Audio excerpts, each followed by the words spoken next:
Didn't the chef? Good morning, everybody. We're gonna start today with some jokes as people start trickling through. Okay.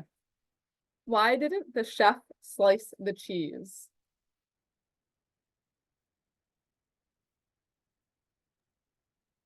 I like how some people are really thinking about this. She had greater plans. I wasn't going there. I was going somewhere else. Very curious. Nope. She didn't want it to stink.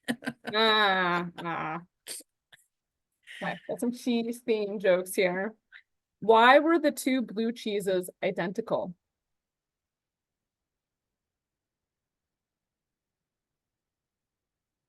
They were from the same mold. Oh, Okay, I got one more, right? We're hitting 10:02. I think I can put one more out there. All right.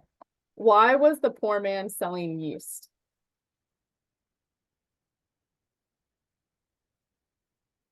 To raise some dough. oh. Those were excellent, Lindsay. Well done. Way to start the Thank you. NMP class off right. My presentation's over. See you guys next year. Just kidding. All right. Hello, everyone. Thanks for coming. I think we'll get rolling here now that I've sufficiently stalled people. So I'm Lindsey Ruhl. I'm a research specialist with UVM Extension. My contact info is here. You can email me at lruhl@uvm.edu. Also, feel free to drop me a line at 802-524-6501. Today, we're going to go through a lot of different aspects of goCrop from the beginning to the end. There's going to be a lot to take in here. For some folks, this will be a refresher. For some other folks, it might be the first time you've actually seen goCrop. Susan is recording this, so thank you, and Susan, for remembering to press that button, because it's something I probably would have forgotten.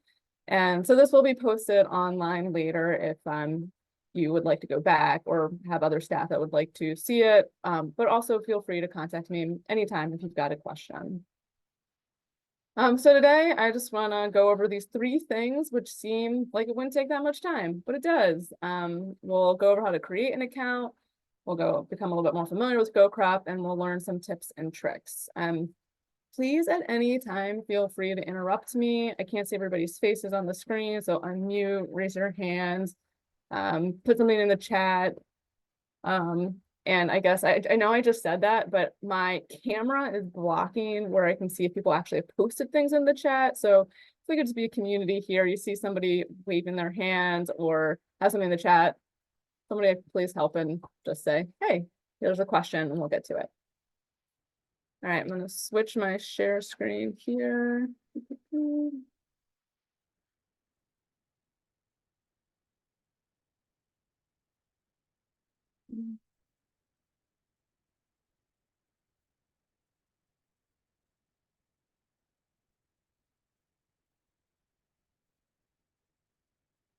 All right, so if you go to the web page for goCrop, it's gocrop.com.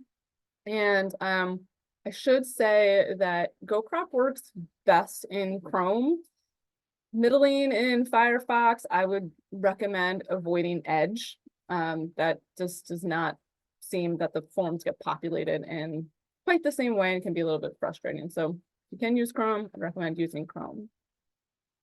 So for folks who are just signing up, meaning they've never gone into goCrop, so this might be a new farmer, you're going to click the sign up button, not the sign in. And I am going to go over this, even though it's pretty straightforward, but because I want to show you where to find the confirmation email in your Gmail account or whatever email account you're using. So for this, for the email that you use to create the account, please use the farmer's email. Do not use your own email account. If you want access to their account through your own email, there's a way to set that up, and we can go over that at another time. But this email really is for the farmer to be able to manage their account. So you want to use an email that they use. And if they don't have an email that they use, make one for them. It's pretty quick process to make a Gmail account. So I made one that was And then same thing with the password. You're going to want to create a password to goCrop that they are going to remember. And that might be an address, a birthday, their favorite cow, their favorite field. Depending on who you're working with, I would recommend using as short of a password as possible with limited capitalization or even extra characters, because that can sometimes trip folks up when they're expecting something, or even just like pressing that shift button to like make a capital C or T can be just one more step that can kind of slow things down. And I'm not seeing this so much, but a few years ago, especially with farmers we were working with who like had a computer in their house, but like it hadn't really been turned on in years, like really didn't even feel comfortable using a trackpad or a mouse. Just thinking about the password that's going to make sense for them. And then if they feel comfortable, I'd also recommend you writing their email and their password down so that you can help them log in at any time. This is something that people are commonly going to forget.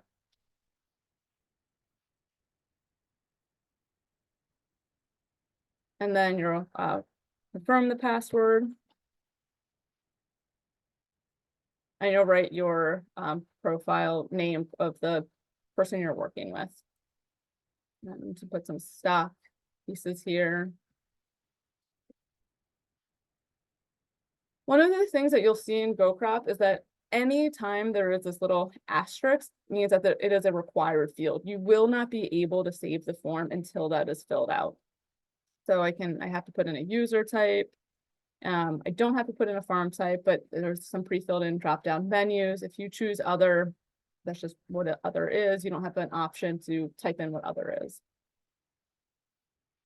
And then acres managed. Again, not completely necessary, but you can choose from a drop-down menu. So after that, you click sign up. And it takes you back to this form. So I've signed up successfully.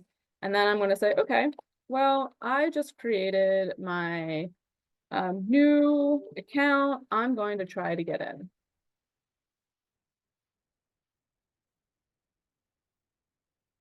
I'll click remember me because I want to be able to use just to log on continuously. I'd recommend clicking remember me only if you're working on someone's personal device. If you're using university laptop or your own entity or organization's laptop, probably don't want to remember their information. You don't want that necessarily shared around.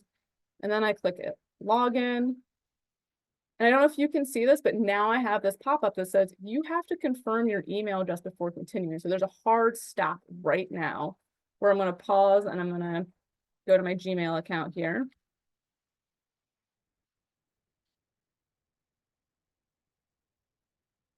Hopefully this will, oops, see in my personal email here. We're just going to sign out of this. Oh.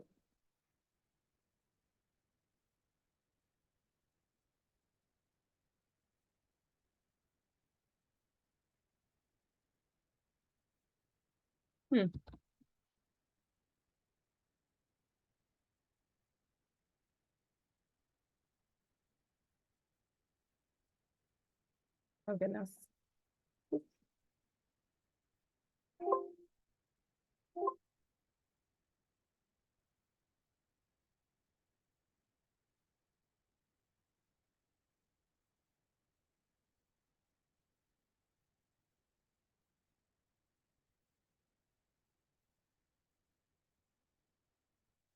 Trying again to sign in here.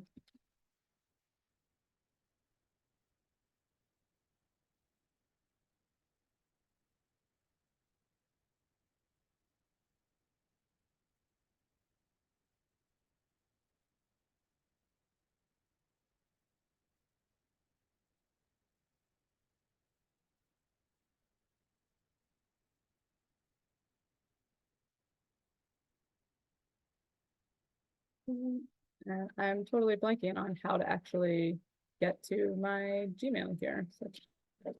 So yeah, Yeah. thank you. Yep. And try this again. There we go.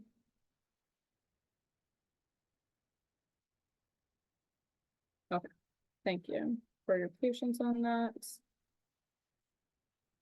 So here you can see in the inbox, thankfully, we've got our confirmation instructions here.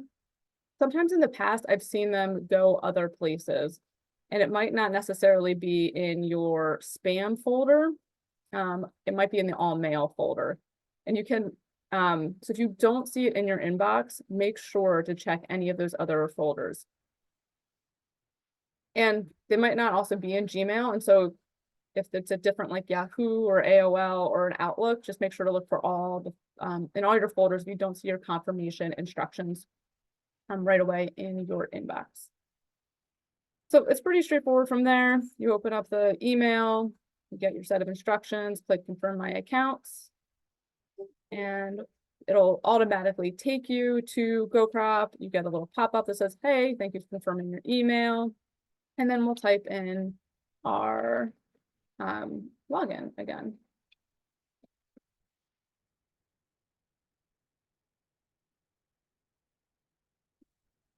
So all that information that we input before was to create our account, but we have not yet created our farm. So it says, you know, here we are in your farms, we have the farms, and you'll see that the button to create a new farm or a new field is often in the upper right-hand corner. So just click plus new farm. And then you'll see that you'll fill out a lot of the same information again. So we're going to put our farm information here, and you'll see there's a pop-up in the gray area that tells you what name you're looking for. And it's like the name of your farm you use for your farm.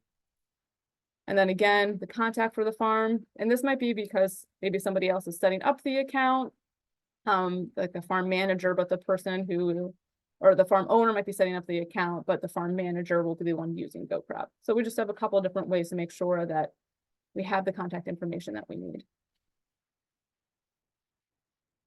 I'm going to pre-fill in some of this information with my information. One of the things that's nice about goCrop is that it will use the location that you put for the farm address to center the map on, and that can be really helpful. When you're part of the reason goCrop asks for county is because it will use that county information to help populate the soil series that are connected with your farm through the Surgo database.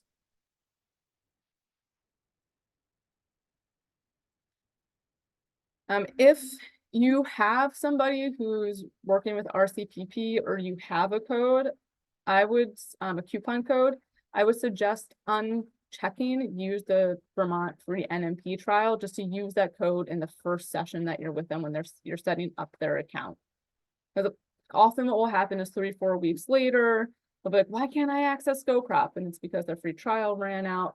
And then you have to input your coupon code then, and it just creates a little bit of a hiccup in that moment. So just everybody all together putting in their coupon code if they have one.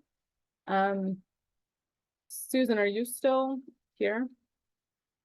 Yes, I made a note to get that code created, but it will likely be 2020 2024 something. It'll get created. I'll let you all know.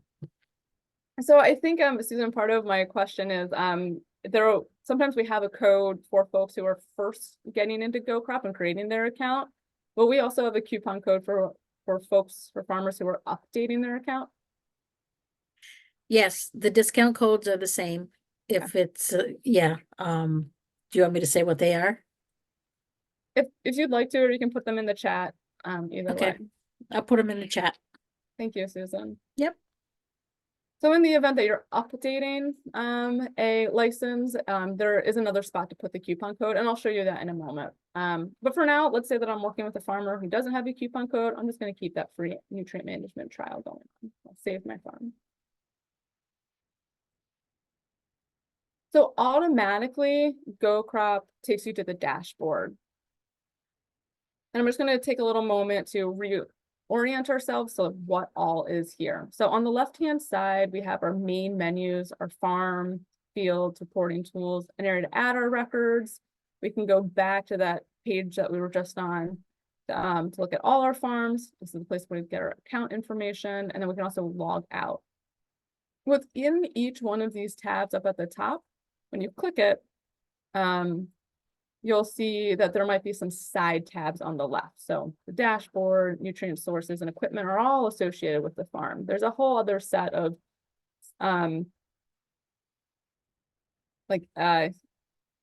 lower, sorry, so there's a whole set of minor tabs associated with fields and also reporting tools, and we'll get to them as we get throughout the presentation.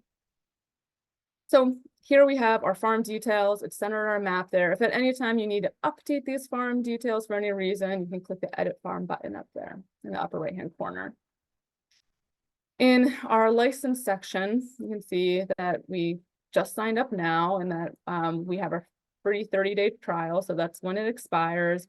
Every plan, basic plan, comes with 5 users, and we have these automatic add-ons, which are Advanced Crops and Vermont Nutrient Management Plan. My licensee is me. So if you are working with someone who is updating a plan, you might need to edit their license. And just for a moment, I'm going to go back to our All Farms. So if you're updating a plan with somebody and you log into their account, you might see Work with this farm, which means that their license is active. You might also see Review this farm, and that means that they have access to see every piece of information they put into goCrop and download their information through a CSV export, but they won't be able to update their plan or enter their records because their license is not active. So if you're working with someone who needs to update their license, you click Edit License. You can add their card information here. It'll default to the farm you're already working with. You can choose a plan. Typically, everybody chooses level 1. You have these options for Advanced Crops and Vermont NMP. Those are standard. Should keep those. And then you have these other additional options at no cost for grazing or analysis tools. If you're just starting to work with someone, I would stick with just the Advanced Crops and the Vermont Nutrient Management Planning. And then you can always add these in at another time. And if you have any specific questions about what either of these look like, please feel free to ping me and we can kind of go over those. So if you're working with someone who's updating a plan, they don't have the option for the trial, you'll choose level 1. And from there, you'll have the option to automatically renew. Click no, because that'll just then every year, their credit card will automatically get charged. And it's just, I think, good practice for the folks that we're working with to give them that option every year to opt in. And then you'll enter the coupon code for any of the farmers you're working with. I'm going to cancel this so I can keep my free trial, but just want to let you know what this form looked like. For this, we have our record years, and that's just any year that we'd have a record. So for example, many of the farmers that we're going to work with will have soil tests from 2023 that they'll be putting into goCrop. In the event that you have soil samples from 2022, you'll need to create a new record year because goCrop needs to create that space, and it doesn't have a 22 year created yet to associate that record with. So I'll just show you what that looks like. And we're going to say, oh, we want 2022. I'm going to create that year. And then we've created that space to store any manure sample or soil sample results. There are these 2 other spaces where you can import data into goCrop, and we've done this sometimes with weather records, and there's also a way to download all the data that you put into goCrop. And that might be useful. Let's say if somebody is ready to close their account with goCrop, but they want to keep their information, they can download at any time, whether they have an active license or not. It's their information. We want to make sure they have access to it at any time. Below, you can see that we have a list of users, the level 1 license of goCrop. You can have up to 5 users. I haven't yet worked with somebody who's needed to go beyond that, but this is a way where you can add users with different sets of permissions. So if you're, let's say you're a farmer and you have an employee and you really only want them to be able to enter records, not mess with your plan or anything, you would choose worker in that regard. If you're working with someone from Extension or NRCD or NRCS and they want them to have as much permissions to influence the plan on their own as possible, you might choose something like manager. I think you can change these rules at any time if you need to change the permissions. I would also say that, I work with farmers on a number of plans, and oftentimes they feel comfortable enough to share with me just their login information and their password. So I don't have a bunch of different accounts that I go into, using my own goCrop account. So to invite somebody, you need their email address, and you assign the role, and then you click invite user, and then that user gets an invitation to the email address you provided. Now, in order for that person to access the goCrop account, they also need to create their own goCrop account. And again, they can do that for free, just clicking the free trial. And then once they're invited to your farm, they will be able to work under your license at no additional charge. So that kind of sums up the dashboard page in a nutshell. During the first class, we'll enter this information in, and then we'll also enter nutrient sources and equipment.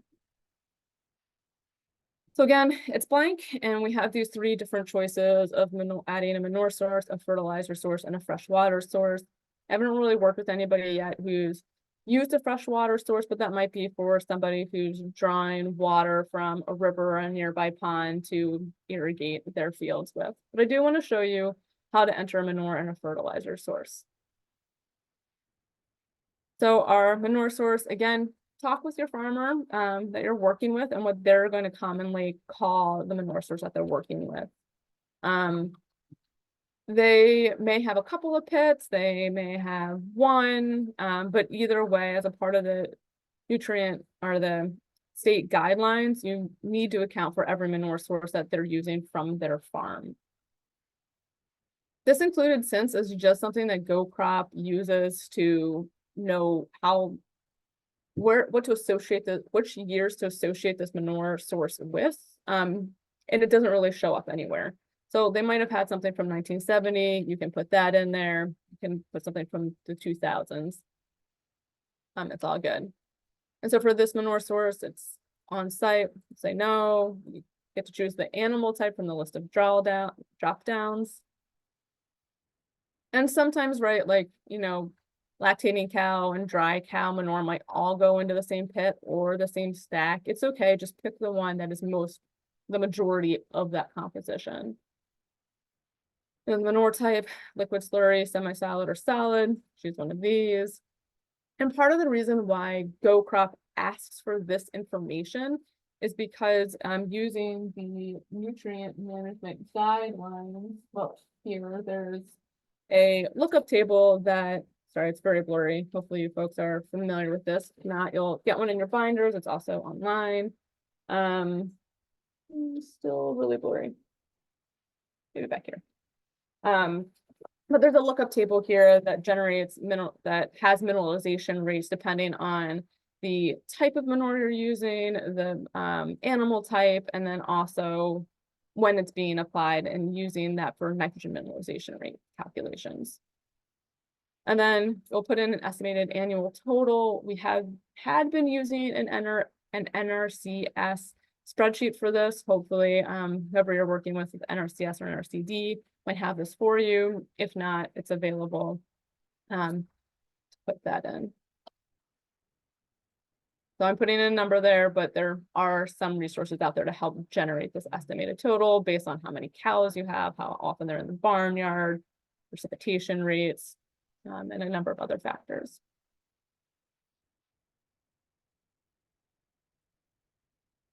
So once you enter your manure source, you'll need to enter your manure test. So hopefully you'll have some test results for your manure source, but in the event that you don't, it is okay to use a book of values.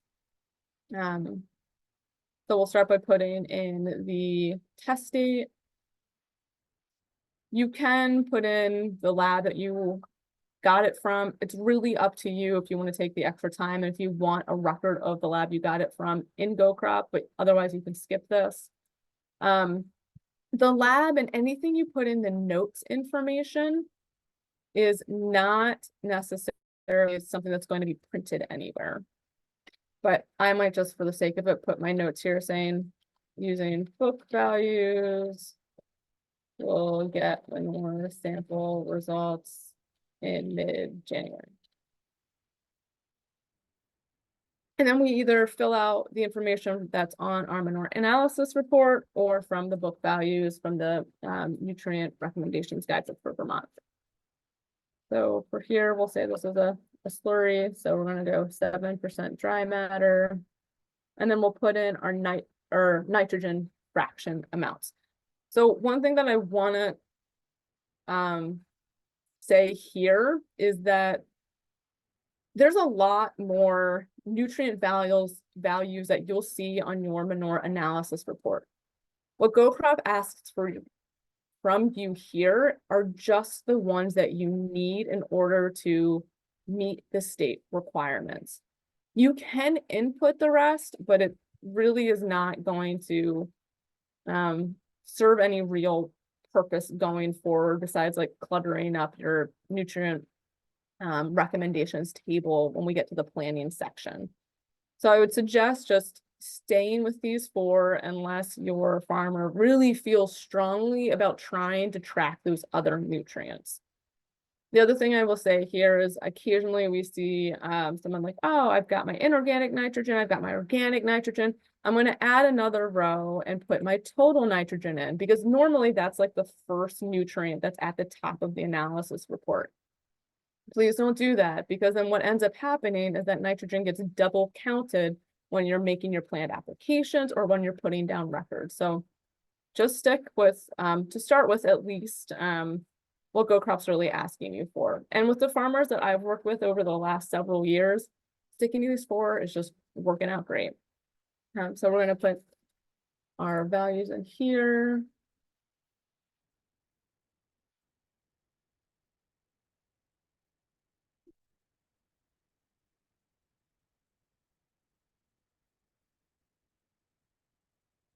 You'll notice that my units are in pounds per 1,000 gallons, and that's because when I was creating my manure type, I selected a type that was liquid.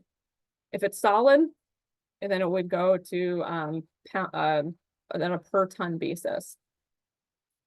So I would suggest that when you're creating your manure source, also talk to your producer and how they're planning on using their manure or applying their manure. Because sometimes there's some manure types that are like just on the cusp. But like, yeah, maybe it technically falls into the liquid category, but they're using a box spreader and spreading it like a solid. And if that's the case and they're thinking about their manure in tons and not gallons, you should probably choose the type that is going to work for the farmer best. And you can see I have forgotten to put something in, and it's telling me I can't save it. And it's because I created this extra row and didn't fill anything in. So I'm going to delete that row by clicking this button on this box on the right hand side. You can see there's a little X, and basically, as my little help hint says, check the box on the right to mark a row for deletion. So I've done that. Now I'll click Save My Manure Test. And voila, we have 1 manure test in. You also saw, I think, when I created my manure source that we had this option to choose whether it was imported or not. And I would suggest that if you are working with a farm who is importing manure from an adjacent farmer, you would want to click yes and write in the estimated annual that they plan on importing.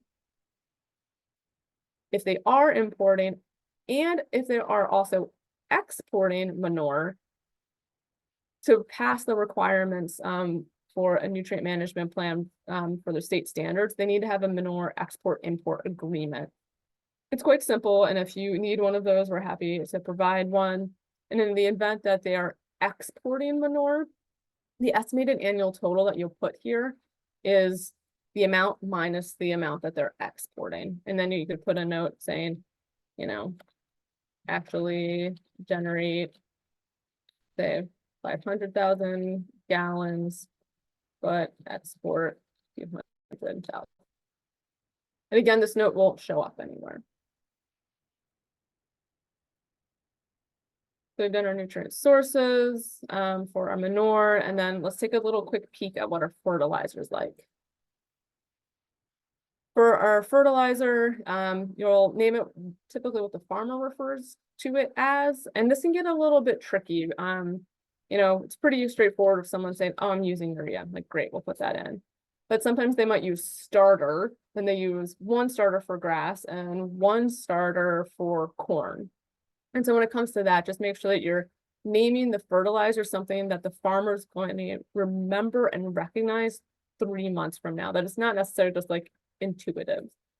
So we'll start with urea. We choose gas, liquid, or dry. Most of the fertilizers to be applied are dry. And included sense is, again, just like creating that space where goCrop's going to say, I'm going to associate this fertilizer with that year.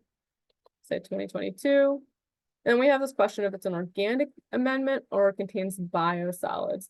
And what we mean by organic amendment here is that if it's not a synthetic fertilizer, that doesn't mean like it's organically certified. It just means that it might not be as readily available to the crop as like urea. So if you're applying like a Drew's mix or Northern Growers blend, that would go in organic mix or an organic amendment. But we'll just stick with the new fertilizer for now. Our typical synthetic urea, save the fertilizer, and then much like what we saw with manure, after we created that fertilizer or amendment, we have to put in an analysis. Again, there's a notes section, put out whatever you want up there, and then you'll put the amounts here. If, for example, you're putting lime in, you would need to add another row. You can delete all the other rows, and you can see there's a lime amount that you can put here, the drop-down menu for any of the other fertilizer amendments you'd like to apply, but create a new source if it's going to be connected to a new source. And then if there's other information that you'd want to include with that fertilizer source, there's some other drop downs like density or mineralization rate. But with urea, we don't have that. So we're just going to be very simple with our 4600. Let's see our fertilizer analysis.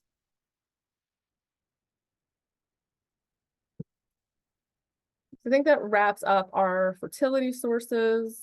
And you can see now that our nutrient sources, they're filled in with our pit and our fertilizer amendment. And now let's fill in our equipment. Again, we have irrigation equipment for folks who might be irrigating. We don't come across too many folks with that type of equipment yet, so I'll just stick to the spreader. And for our spreader information, I would recommend putting in the equipment the farmer has, and if they're anticipating on having any custom applicators, putting that spreader information in as well. So I might just have, and use again whatever name they're used to calling their equipment. Same thing with included sense. It doesn't really go anywhere, just creating that space for goCrop to start saying, yes, associate this spreader with this nutrient management plan. Type, similar to what you chose for manure. The size, how much it will hold. Okay, it'll hold 5,000 gallons. Let's say they have like multiple liquid spreaders. They might call it by the spreader type, or they might say, oh, it's a liquid spreader and, you know, 5K, and maybe they'll have another one that holds 75. Just to try to help differentiate between the different pieces of equipment they might have. All right, so is the spreader calibrated? In order for the nutrient management plan to meet state regulations, it must be calibrated. If you have questions about this, we have some resources on how to calibrate different types of equipment. But in large, like what we want to know is if the opening's at a certain size and you're going a certain speed, do you know the rate that you're putting down? But again, this is something we can talk about with you or your producer when the time comes to figure out if the equipment is calibrated or not. And we choose if it's custom applied or not. And so basically that means it's the farmer applying it. If they are, then no, it's not custom applied. If they're hiring somebody from off the farm, like custom, like Scott's custom application or Kelly View Farms, then you would click yes. In this example, we'll click no. One of the nice things about goCrop and why putting the size is important, and it's important for it to be accurate, is that when you are creating a plan, you'll say, oh, I want to put, you know, this rate on this field with this many acres, and goCrop will create a report for you that says, okay, that's great. Using this spreader, it'll be 15 loads to meet that. So that can be a really helpful tool for your producer when they're out in the field.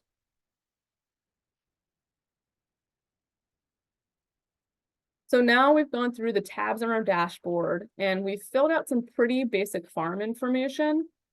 But one of the other things that we'll ask folks to do for their first or second week of class is also, I'm kind of combining 2 weeks together, but is also create their narrative. So we're going to go back a little bit and do that. And that's kind of in its secret special hiding spot. It's not really hiding, but it's easy to forget about it. Because you log into your farm and you get to your dashboard and you see these tabs and you're like, yeah, I'm just going to go ahead and do that. But to create your narrative, like a broad strokes understanding of what's going on in the farm, you'll go to reporting tools. In our reporting tools, we have this tab for nutrient management plans, and you can see in the upper right-hand corner to create a new Vermont nutrient management plan, there's a button. If you have analysis tools like the NRCS cover crops economics tool or the whole farm nutrient balance tool, you'll find those in the bottom left. But we didn't choose to have them, so they're not there. I just didn't want you to be surprised if you chose them and where to find them. So we'll click the Vermont nutrient management tab in the upper right-hand corner, and you'll have your crop year. It'll automatically choose the date of today. It'll already knows what your farm name is. You'll put whatever number of years your farm has been farming, who the manager is, which might be different from the owner. It might be the same person who's sitting with you. Any notes, typically we don't fill anything here. And then the planner details are going to be the person who signs off on the nutrient management plan. So for example, I work with a couple of farms to help create their plan, but it's Heather Darby who's actually going to sign off on the plan because she is a technical service provider. So her name goes here. Hey, Lindsay, Yes. I actually have a question about this. I don't know if you have the answer. Yep. When we do NMP updates, we don't send them to Heather. Should we be? That is You? up to the farmer. So I work with a handful of folks, so I've been working with throughout the years. I do not send, I do continually ask questions of that's because something new always happens every year. So if I don't know the answer, I do ask someone, but other than that, like this basic information should pretty much be good to go. So no, I don't, except for when the producer says, I want another set of eyes on this. Or I Okay. really want a TSP to look at this. Okay, thanks.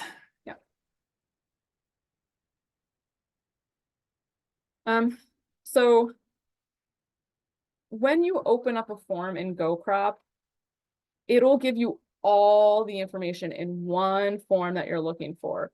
So to create the narrative, we have like the stock basic information that we need, and then a plan narrative, manure, tillage, watershed, land information, livestock information. That can be a really long form. And I visually find it more appealing just to fill in the very beginning, click save, and then we have it broken into these nice discrete chunks, which makes it a little bit more friendly to dive into. So for the plan narrative, I'm going to go pretty quickly through this, and some folks really get into it and they go all out and describe what their farm is like, and that's awesome. Depending on who you're working with, they might be happy as a clam just to type this all out, or they might want you to sit in the seat and drive and they tell you what to type. Whatever works for you or them to help make this the smoothest process possible, they go for it. Check in with who you're working with and see what's working for them. So with that said, we have some stock questions like how big is your farm? What do you grow? What kind of management practice do you use? What do you plan to add, change in the next few years? And people are like, you know, they might say 10,000, let's say 4,500 or 4,500 wheat, no-till, and then they'll just stop. And that kind of makes sense when you're sitting down typing, but if you're an inspector, like, I don't understand any of this, right? So we really should try to use some complete sentence here, like, we own and manage 400 acres, we lease another 50, we grow corn, continuous corn. Spell that correctly. Do autocorrect later. Okay, and rotate between the two. We have 200 cows. We use no-till when possible and cover crop. And then I often see people just also stop here. And I think what's gonna be really helpful to add or not add is, yeah, we plan to purchase more acres in the next 5 years. Or it might be like, we do not plan on adding to the herd. Or it might be the opposite. There might be no changes made, but just to try to capture where they might be at in their planning process. It can get a little redundant, right? Because I just like wrote, it's like, what do you grow? But then we also describe our typical rotation. And so we'll just put, you know, continuous, our rotations are continuous corn, permanent hay, and 3-year corn, 5-year hay rotations. You might have pasture, you might have vegetable folks. Type in whatever they grow, what their typical plans are. Okay, so how do you determine yield goals and estimates? What the inspectors are looking for is that your producers have kept records of what they've been harvesting from their fields each year. In the event that your farmer doesn't have that, you can say, we in 2023, let's say in the 2024 plan, we used estimates from the soil series fact sheets. In 2024, we will keep records by knowing the weight of an average load or bale and counting the number of loads or bales from each field. This last sentence is what I think they're really looking for, that you know the average weight of a load or a bale and you're counting them from each field. That's really what they want to know when you're creating your crops and saying, here's my anticipated yield, that you have some data to back that up that's specific to your farm. In the event that you don't have those records, in the interim, you can use something from the soil series fact sheets. So we just completed that sentence. We're going to update our Vermont NMP.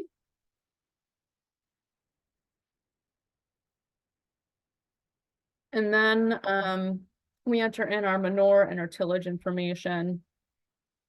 In the interest of time, I'm not going to go through these specifically because I'm going to change my mind. I am going to go through them because I want to be able to generate the reports and show you what those look like, but I'm going to fly through them rather quickly. But these are rather straightforward. When do you apply manure? You have a drop down, choose the one that best suits your operation. You'll notice there's not a fall and spring option. So in the case that they're only applying in the spring and the fall, just choose all three. That's okay. Leave the options open. How long before you incorporate applications? On average, you know, we all know things are weather dependent, depend on what equipment is around, how much time is available. Just put what their best intention is, what they try to do as a rule of thumb. Or even if that's not the question you want to ask, what did you do on average the last year or the last few years? And then describe them manure management systems. You know, you might say, we have one pit that holds, you know, say 700,000 gallons. We empty it before the winter spreading bin. You might have a stack. You might have 5 stacks. You might say we rotate our stacks throughout designated fields on NRCS created stacking pads. You know, ask your producer what they're doing. And as you get familiar with doing this, you'll learn more and more the types of questions to ask to get at the information to fill this in. So we did our manure, we'll do our tillage. What we often see most is that folks might be no-till, disc, or chisel plow. Some folks airway, again, say, what do you typically do on your fields the most? That is their primary till. So some folks are like, yeah, I no-till, but occasionally I got to get in there and smooth out my field, prepare the bed after years and years of no-till. We'll do a little bit of a disc. And then here's where you might put like your no-till equipment name, and use, in the, well, I guess you're not no-tilling, or you're no-tilling, so you're planting without tilling, but we'd say like most of our fields are no-till. We disc occasionally to smooth fields. Put that there. Your watershed information, if your farm doesn't already have it, would probably be on one of the maps created by NRCD or NRCS. And you'll just put that in the, you'll pull that from the maps and you'll put it here. So I'm gonna do a small one. I don't remember what any of these codes are. There's some numbers in there. And then is the watershed impaired? Yes or no? For a lot of the farmers we're working with, yes. And then typically there's a short description of why it's impaired, and you can write the entire thing in or a summary of it. But for some folks, it's nutrient runoff, causing blue, green algae.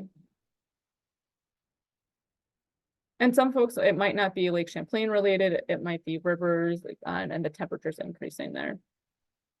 So for land, what I think is important here is that goCrop doesn't automatically total this for you. And I think one of the important things to put in the narrative is, let's say that you do have, 300 acres, you're leasing another 100. There's like two different numbers that kind of get associated here. One is, what is the land that's in your nutrient management plan? And then how much do you actually own? What you want to put in for your land inventory are the totals of the fields that are going to be in your nutrient management plan. And so typically what ends up happening when I'm working with the producers, we get to this point and we start talking about that, and then we'll go back and we'll amend the narrative. And so the other thing that I want to also point out here is to not necessarily double count. So you might be like, yeah, all my acres are tillable, so I've got 300 of those. But of those, there's only 50, and we don't have any permanent pasture, and we've got, 120 acres of woodland. Well, now what I have here is 370 acres more than the total I've put here. And some of that is, we'll adjust here, but that even though my permanent hayland is tillable, I'm not tilling it. And so we're going to put that into our 250 there. And we're going to bump up our total to capture also our woodland. It was 470. And then for our leased, you'll put in whatever they have. If they don't have anything, then it's going to be zeros, but you do have to enter some numbers here. Otherwise, you won't be able to save it.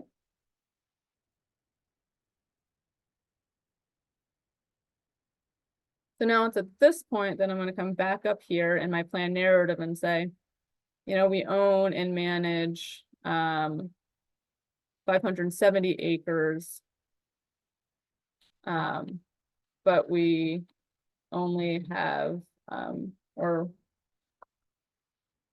our NMP accounts for 300 owned acres, as we do not plan on spreading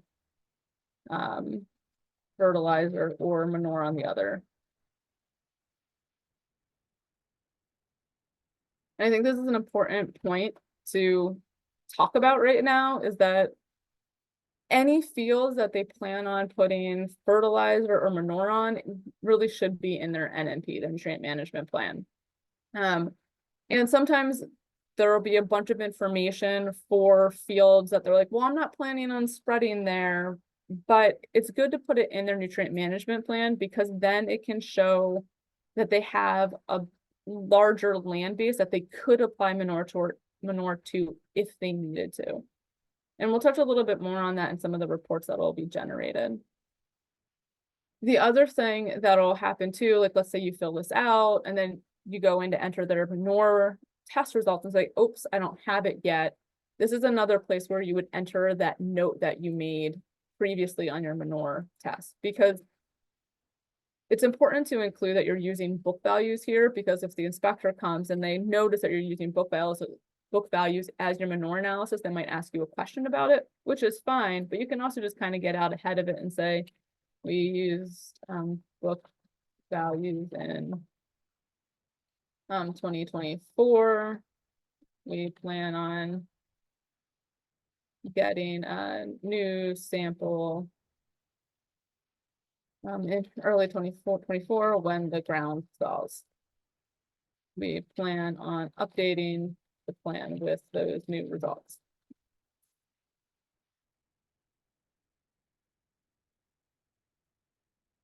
So I think this is an important thing to also talk about is that, you know, we've definitely created plans using book values just to like say, yep, this is what we're doing right now. And then in the spring, they take their manure test sample and get the results and then updating the entire plan. And sometimes that can cause some significant changes depending on what those manure results are. Now, our book values that we have are an amalgamation of soil samples over a 5-year, or sorry, manure samples over a 5-year period that are unique to Vermont, but it's an average. So folks' results can really differentiate. All right, so we've put in our land, and now we've got this livestock inventory section where we'll add any of the animals that we have. Let's look at this as dairy farm, yes or no, choose whatever is most appropriate. You can choose the dominant breed, you don't have to, but you can choose from the drop-down menu. You can also see that if none of these apply, you can choose other. And then the rolling herd milk average production, pounds per cow annually. I'm going to throw a number in here. I can never remember what's a reasonable number. So let's just go with that. Once you put in that stock information, you thought you were done because that's what it looked like, but actually a new form appears where you enter your animal types. And you'll do that with this little plus button.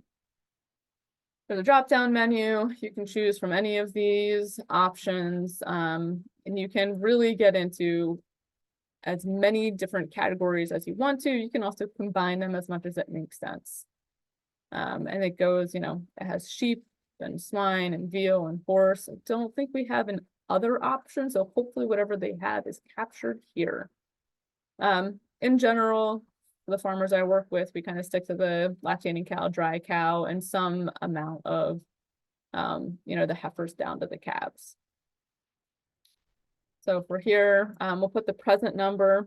And for this, I would really say the present number really means like, on average, how many do they typically have on their farm?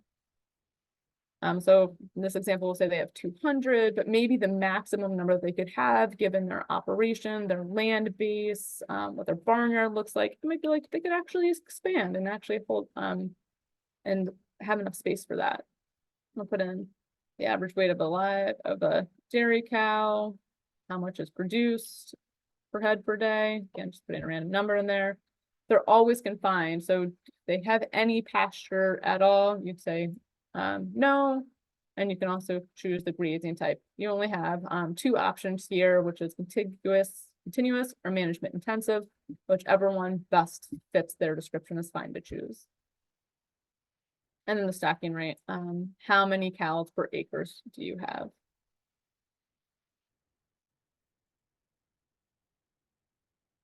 So you'll save that animal group, and then you can continue adding onto your animal groups. In the interest of time, I'm not going to add the the dry cows or any of the heifers or bulls, or sometimes you might be working with someone and they've also got 10 pigs that they want to account for, or 20 chickens. You can also put them in here. So while we're on this page, I'm just gonna show you really quick that there's also the reports section, and we'll get to this at the very end, but just to like hammer in there that the place that you find your plan details, your NMP narrative is in the reporting tools. You'll also find your reports. So reporting tools, narrative, and your actual place to find the reports. Okay, so now we're gonna go back to our main tab, farm. Just a refresher that we've done the dashboard information, our nutrient sources, and our equipment. And now we're ready to move on to fields. Our fields, we don't have any, we need to create them. But once we have them, there'll be a number of other sub tabs to create. So for our new field, gonna take a little bit of a drink here, but just like we did for the new NMP and the new farm, our new field's in the upper right-hand corner. And here you start to notice too that we're in the 2023 year. So if you're working with a producer and you're creating a plan or you're entering records, make sure you are in the right year. All right, so just like in our narrative, when you start a new field, you'll see there's this giant form of all this information, which can be a little daunting to enter all at once and maybe is not something you want to do. But the key is that once you start a section, you'll need to finish it in order to save all of it. And that's because we have these little asterisks. So again, just like I did with the narrative, I'm going to stick to this top piece and then save my field, and then we'll have all the other subcategories in discrete locations. So for my field name, we're going to put fantastic field. Size, we'll just do small 10 acres. This included since, I would put it to as far back as any of the records you're going to input being, including your soil test results. So if you just wanted to be safe, you can probably just put 2020. And it doesn't really matter how far back you go, because it's just going to associate this field with that record here. You won't really see this year anyplace. You'll choose owned or leased, the county that you're in. And so when we input our farm information or account information, we had to specify what county we were in. And so it automatically populates that from there. And part of the reason why this county is important is because it'll help us it'll then automatically connect it to the soil types associated with that county. So if you're just cruising through here and you're like, well, I've got my handy spreadsheet that shows that this is a field I'm on is a bird cell silt loam. You can click that here. It'll automatically populate most of your information except for your depth to bedrock. And you'll have to fill that in from the drop-down menu by referring to the soil series fact sheet. While you're here looking at depth to bedrock on your soil series fact sheet, it doesn't hurt to also make sure that all of this other stuff got filled in correctly as well. One of the handy things too is that you can also outline your field as a nice little reference. I think one of the key things I want to point out here is that outlining a field is helpful for two reasons. One, it's like a helpful visual to reorient the farmer or any of their employees on which field they're talking about. It also is, this map is connected to the Surgo database, which means it can draw the soil series information in for you as well, instead of having to look it up on a map or your spreadsheet. That said, those are the two things that it does. It does not calculate acreage. So that's something that you would need to look up separately from outlining this field. I don't know whose field this is, so I'm just using it as an example. But once you outline it, you can then minimize the map. And just to show you what that looked like again, to make the map big, you can also draw it when it's tiny, but that can be a little cumbersome. You can increase the size by clicking the squares in the upper right-hand corner. With the hand, you can move around to find different fields. And then in the upper area, there's like this little polygon thing that you can press, and that's where you get the option to draw your field. If you get a little wonky like that, it's really easy just to drag and move things around, you know. You can't easily like cut out a hole in center if there's like a tree, like that just is what it is. You don't have to capture the tree in the whole field. So where did the field go?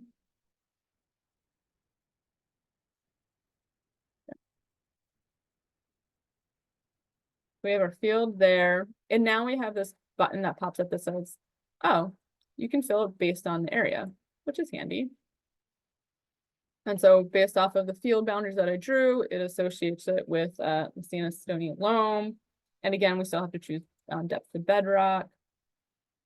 And then we're going to save the field again, just so that we can see it in its nice little spot here. And once we save the field, you can see that now our list of fields is starting to be generated. And this is a really great space to be in. We put in our basic information. We can see that we've got our field name, but we haven't filled out any of the other information, like our track and field or our crops. We got our acres, we got our ownership. And now when we click on this field, we have all these sub tabs with rotation, crops, nutrient planning, and field records. But we still have more to fill out in our field information sub tab. And one of those pieces is the soil tests. There are two ways to enter soil tests here. One is through just adding each one individually manually, which is the way I'm going to show you today. You can also import your soil tests, and that is really makes things a lot easier. And that is something that I'm going to skip today, and I'm happy to show you at another time. But that just takes a little bit of nuance, and sometimes it's a little bit best one-on-one, but it's a pretty smooth process. But this is the soil test information that you need. You'll have to put in the sample date. And this is like, for example, the example I'm choosing, I'm putting in 2022. If I were to put in 2021, goCrop would reject that because I haven't created that record year in the dashboard. So it started in the dashboard with, just show this really quick, just in case. Remember, it started in our dashboard with the year 2023, but we added 2022 because that we were creating that record year. So that's why when I'm in my fields here and I'm entering my soil test, I can put in a 2022 date and it will capture that. Just like in our manure test results form, goCrop asks for the nutrients it needs to meet the state requirements. Again, I would suggest in the interest of time and just for the ease of working with your farmer, just stick to these. If there is really a nutrient that they want to track, like boron, feel free to add it. But I think for the first time going around, it's best just to stick with what goCrop's asking you for. I'm going to put in some stock numbers here.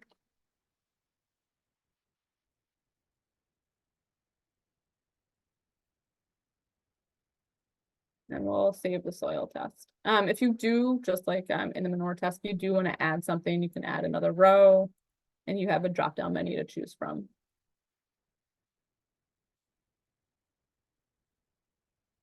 So then we come here and it displays what our soil tests look like. And now we'll go to info again to continue filling out the form.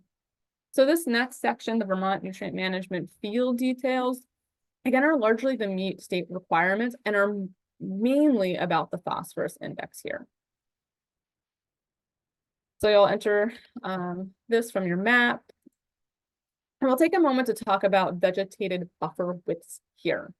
So the vegetated buffer width, just like the little hint on the side says, it's perennial vegetation. So you might have your field, your cornfield here and a cornfield here, and then 25 feet of riparian buffer, and then your stream below. So even if there's like 200 feet from the edge of your top cornfield to your riparian buffer, because it's all tilled land, it's not vegetated with perennial vegetation, you only count that 25 feet. It's a little bit different now if that hay field, if the field adjacent to the riparian buffer is hayland, because that means that any of the nutrients from the top field have that length to go before hitting the surface water. And it's also possible, if you're looking at a map, that that vegetated buffer width that's riparian or wooded could be 200 feet. But at the end of the day, the minimum that that vegetated buffer width is that does not get any applications on it, that's adjacent to the surface water, is 25 feet. If you put something that's like 0, it's not going to pass the nutrient plan requirements to meet state standards. Now, the manure spreading setback is anything in addition to that 25 feet that's on the field. I don't often see this, but there are occasions when I'm working with a farmer and they say, yeah, I've got like 50 feet of riparian buffer up to the surface water, but I know that that section down there gets rather wet. So even though it's a hay field and it's all perennial vegetation, I put another 20 feet in there to set back from that riparian zone. That doesn't happen all that often, but it is a case that I have seen occasionally. All right, has living vegetation in April. There's 2 instances generally when this applies. One, it's perennial vegetation, it's hayland, it's pastureland, or if they have a pretty well-established winter cover crop, something that's going to be living throughout the year. So if they're planting a mixture of clover and radish and annual ryegrass, awesome that they're planting a cover crop, and that might meet their cover cropping goals. So that does provide some good coverage, and that radish really does create these large holes for water to go through, but it's not living vegetation, and that's what we're asking about for the phosphorus index. So it's got like a winter hardy cover crop like winter rye, or it's got hay, land, or pasture, you click yes. If it has tile drainage, this is another thing that's got a little bit of nuance. So there are some farms that have tile drainage, and they're like orphan lines. It's like 1 or 2 to like drain out those low wet spots. That's not what we're asking about for here. What we are asking about for tile drainage is patterned tile drainage, which means like every 20, 30, or 50 feet, there's a line going. It's in a pattern. It's not an orphan, it's not a random. There's a pattern of tile drainage. So if you are working with a farmer that has pattern tile drainage, you click yes. Sediment trap structure. That's a holdover from one that was required to answer. I have never worked with anyone that has this. By and large, you can just ignore it. And then there are these risk factors. Hopefully you'll be working with a producer who has this awesome spreadsheet provided by maybe yourself or somebody else that's already gathered this information. So 250, this distance to stream is often the amount of the vegetated buffer width, but not always. So in that example I was talking about before, we've got one field here, another field here, and then the riparian buffer. The riparian buffer, that perennial vegetated buffer, is 25 feet. But because of the distance of the field in between them, their distance to the actual stream might be something like 350 feet. Let me ask these questions. Is it frequently flooded? This is a map designation, so please refer to that. In the event you're working with someone and you look at their map and it says it's frequently flooded and they're like, I've never seen that flood, that is just not true. You can work with the state for, it's not an exemption, but basically to like ground truth that field that it is not frequently flooded.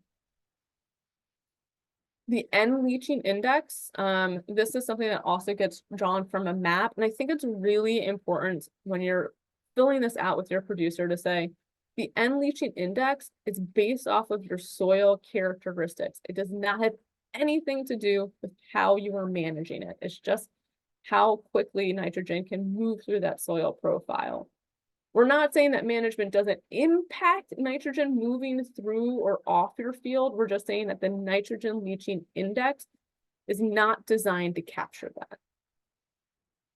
So this is an inherent soil property that has been created. So look at a map for that, fill that in. And then similar to the nitrogen leaching index, the tolerable soil loss is the number that comes from the soil series fact sheet. What that is designed to capture is how much soil can be lost per acre from that field and still be considered sustainable, meaning that it'll have good levels of productivity throughout the long term. I think NRCS has a more eloquent definition of that, but the tolerable soil loss, much like the nitrogen leaching index, is an inherent soil property. Not to say that our management doesn't impact the potential for soil loss to leave the field, just that this tolerable soil loss is not designed to capture that. We will get to that in a moment. What is designed to capture that? So this again comes from the soil series fact sheet and is an inherent soil property. Typical numbers I see here are like 3 or 5, and that gives a lot of leeway when we get into rotations. It's like a pretty resilient soil. Other farmers I've worked with have been as low as like 1.5 and 2, and like for those fields, it's really hard to do tilled annual production on them because they're so susceptible to potential soil loss. All right, this last box here for water quality considerations. It is someplace that you put like, we have a drinking well nearby, or there's a reservoir nearby, any of those pieces. Often there's nothing to, you can leave a blank or put not applicable. Ta-da, we have filled out all our information. You can see this is all there, and now we'll go on to rotations. So for our rotations, to start our rotations, you'll click this upper right-hand corner, and you'll put your rotations in here. If you're working with somebody and they have continuous corn, maybe it's continuous corn with a cover crop, you'll just enter one line and you'll have one Russell 2 planned soil loss. That's 1.2. And you'll say the current year. And what this is telling goCrop is that year after year, you are planning on planting corn silage with cover crop. And because of that, your planned soil loss is the same all the time. It's also true, you do the same thing if you've got like a permanent hay. You might just say grass, hay established, and your plant Russell 2 score would be lower, and you just keep it as it is. However, there you might be working with someone who says, yeah, it's permanent hay, but every 10 years I till it up and I reseed. Well, in that case, you would put in your numbers of grass, hay, new, and then you'd add some rows and say grass, hay, established, and you'd keep going through here. And for that, I'm going to do a real short rotation here, which is not very common, but just to kind of give you an idea of what this looks like. So oftentimes, and I'm putting random numbers in here, so take this with a grain of salt, but sometimes a new establishment can have a pretty high erosion rate unless it has a nurse crop. Because what happens oftentimes with a new grass establishment is that it might take a while for those perennial grasses to really start to germinate and cover the soil. And in the interim, there's a lot of soil that's left bare and susceptible to erosion. The Russell 2 planned soil loss stands for Revised Universal Soil Loss Equation, and it is a measure of the potential for the amount of soil to move off the field, and it takes into consideration all these different facets from soil type to the crop you're planting to how you're planting it to I think even how you might be spreading manure on it. And it's something that I've always got from NRCS or NICD because I don't have the skills to run that. So when I'm working with a farmer creating their plan, I'm so very thankful for our collaborators that I just have that information in front of me. But sometimes it does take some dialogue, and I've seen this happen and have experienced it where I'm working with the farmer, and let's say in November they say, yeah, this is what I do on that field. And I'm like, great. And so then I, communicate that with our NRCS person, or that's what they had communicated with the NRCS person. It comes time to sit and work on their plan, and they're like, yeah, I don't really do that. And it really is important to have at least the best planning foot forward when creating the nutrient management plan. So I think, plans change and they don't always stay, how we had initially thought that they would be. And so it's important to keep that dialogue open with the farmer and say, okay, you thought this was going to be perennial grass in perpetuity and you decided to put some corn in there. That's okay. Let's just redo this part and get the Russell 2 scores that we need to meet your goals. So after a few years of establishment, that goes, your potential for soil loss goes down. And then you have your corn silage with cover crop, and let's say that goes up a little bit. I'm gonna do some quick math here. So we can have something that's kind of accurate, but what I'm gonna do here is I'm gonna total up what I said I would lose, and divide that by, or potential for loss, divide that before to get my average soil loss, which is 1.275. You could just round this to 1.3. It kind of depends on what their tolerable soil loss is. So I think the thing I really, really want to hammer home here is that in the rotation, the Russell 2 average soil loss is the average of your rotation. If you're doing continuous hay or continuous corn or continuous pasture, you'll have one line and you'll check the current year. The tolerable soil loss that comes from your soil series fact sheet goes in your information tab. So for folks who are updating plans, when you roll over to the 2024 year, this should automatically roll over for you. But it is always good to double check that you are in the year that the farmer plans to be in. And that might depend if you might have to add another corn year, or you might need to skip a couple corn years because they're planning on rotating to hay a little bit quicker, or vice versa. Maybe they had planned to be in 8 years of hay, and for whatever reason, they need to make it only 7. So just thinking about when you're updating, making sure that the rotations accurately reflect what the farmer's planning on doing. And then here on the right, you can see we start building a crop history, but our crops tab does not talk to our rotations tab, right? So I said, hey, we're going to have hay this year, but I haven't entered that into my crops. So my crops history on the right-hand side in my rotation tab gets populated from my crops information in the crops tab. Part of the reason why we have this functionality here is because we want at a glance for farmers or their support staff to quickly be able to say, okay, I had planned on this rotation, and based off of my crop history, I've actually done 3 years of corn, and that wasn't in my crop rotation. Maybe I need to update my rotation and my Russell 2 scores. So let's input our crops. New plan, new field, we have no crops to enter here. If you're updating someone's plan and they're in continuous hay, it'll automatically populate for you because it's planning on that. If you're in a rotation that goes from hay to corn, the hay might still pop up and you'll just have to archive that crop and create a corn crop.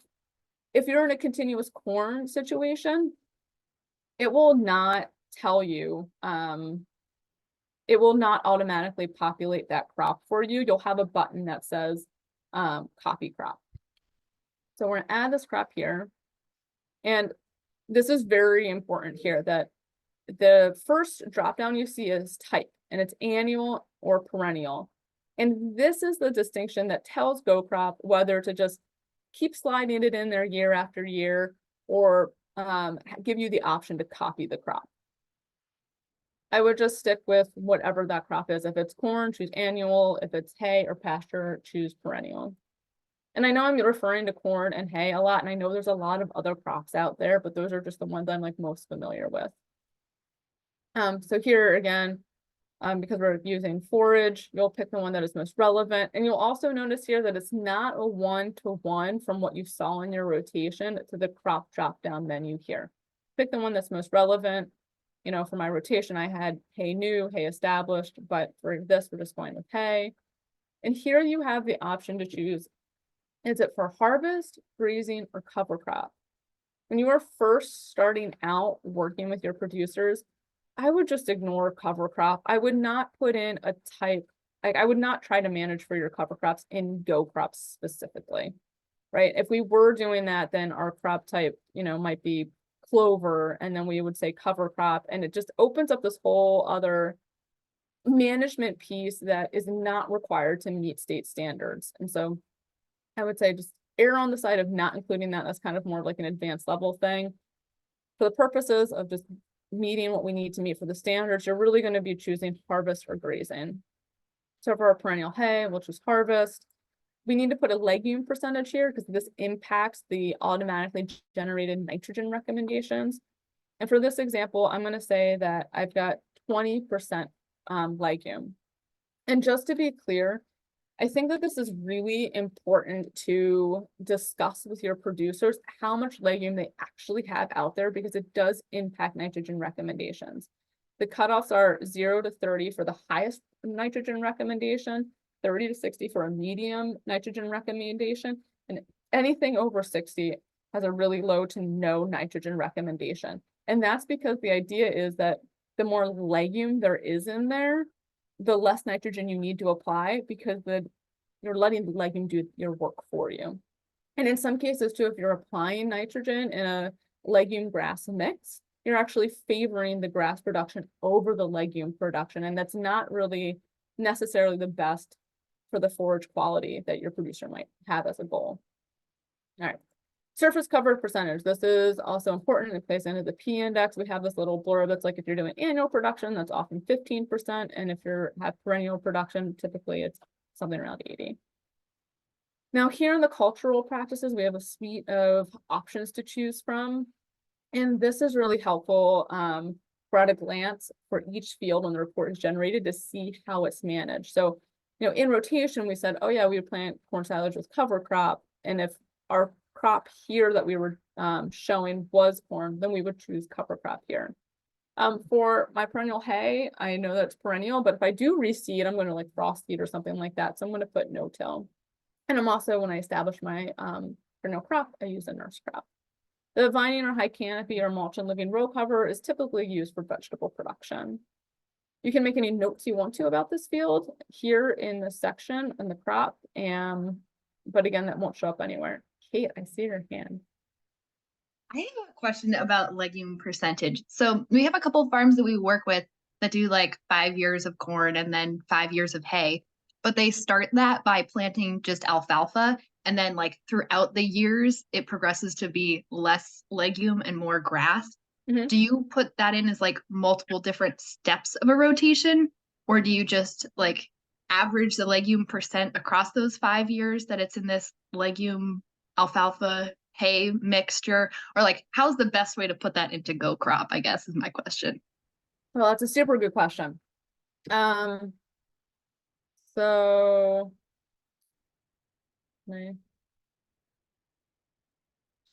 let me save this crop and go through this, and then we'll talk about it.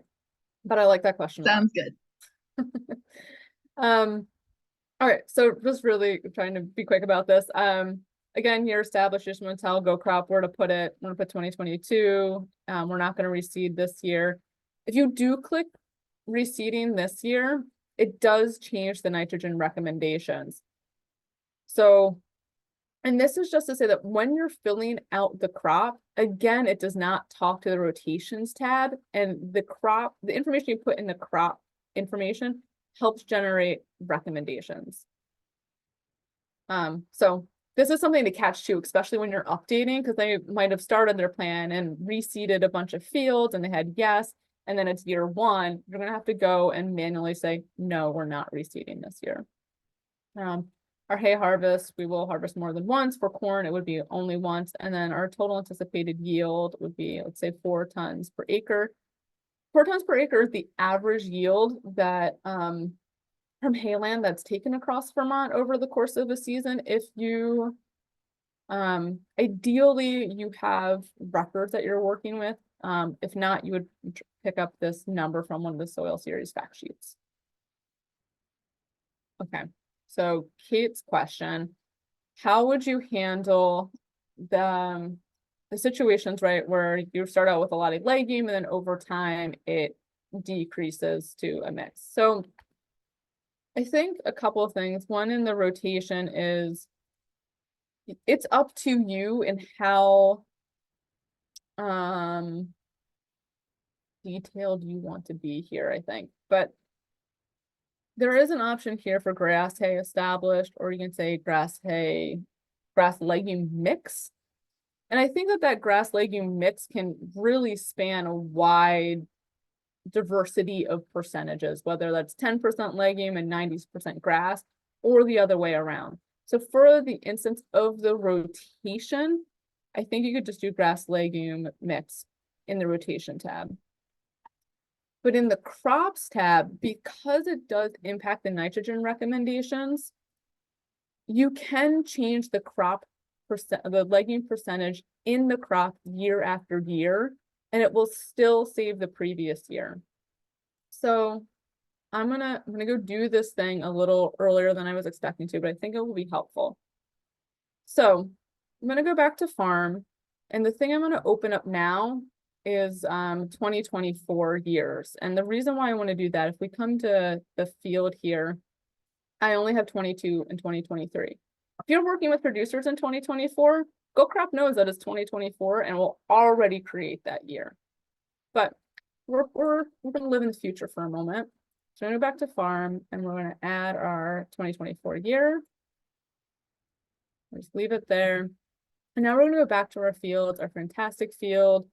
And so we're still in 2023. And remember, we put our legume percentage as 80.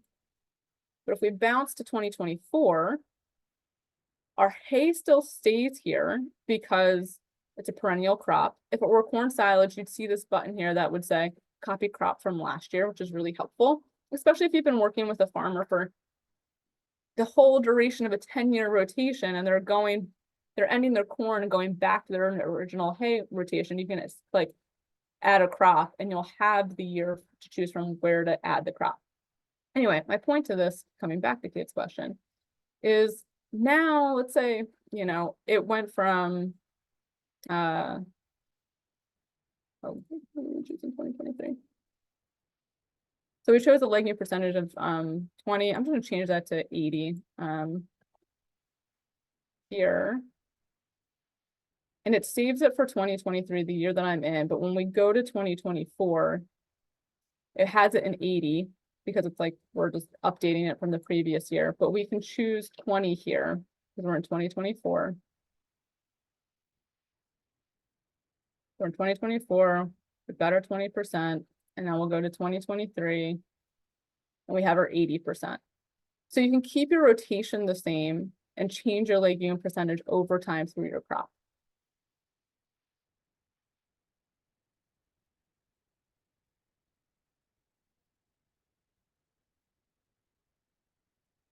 So we've just gone through, like, I don't know, maybe the first 3-4 weeks of class of entering information, and all of this gets to the grand finale of nutrients. I gotta get my kombucha drink. Gotta get some energy for the synthesis about to happen. So here we go. We're in our 2023 year. And you can see that our table is already populated with a recommendation of 0, 20, 100, and 2000. This is automatically generated from the crop information we put in and the soil test information we have. Now, let's say that you're working with somebody who is updating a plan. And let's say that person, you know, let's say they haven't been the most diligent in updating their plan. And it's been a few years. And the reason why I'm bringing this up is because it was like 4 or 5 years ago, goCrop started updating recommendations automatically, which was a huge time saver. But not everybody has those recommendations ready to automatically generate. And so I want to take a moment here to show you what that looks like. So if you're updating somebody's plan, you know what to look for. So because this is our first time making a plan, goCrop is up to date and it says, okay, I'm using book values, which means it's got that lookup table and it's automatically generating them. Now, you might be working with somebody who has had the recommendations automatically generated, or sorry, manually entered instead. And so maybe, you know, it was 100 and at 50 pounds of phosphorus and 200 pounds of potassium were the recommendations that they automatically had generated. Manually entered. Oh my goodness, I'm sorry.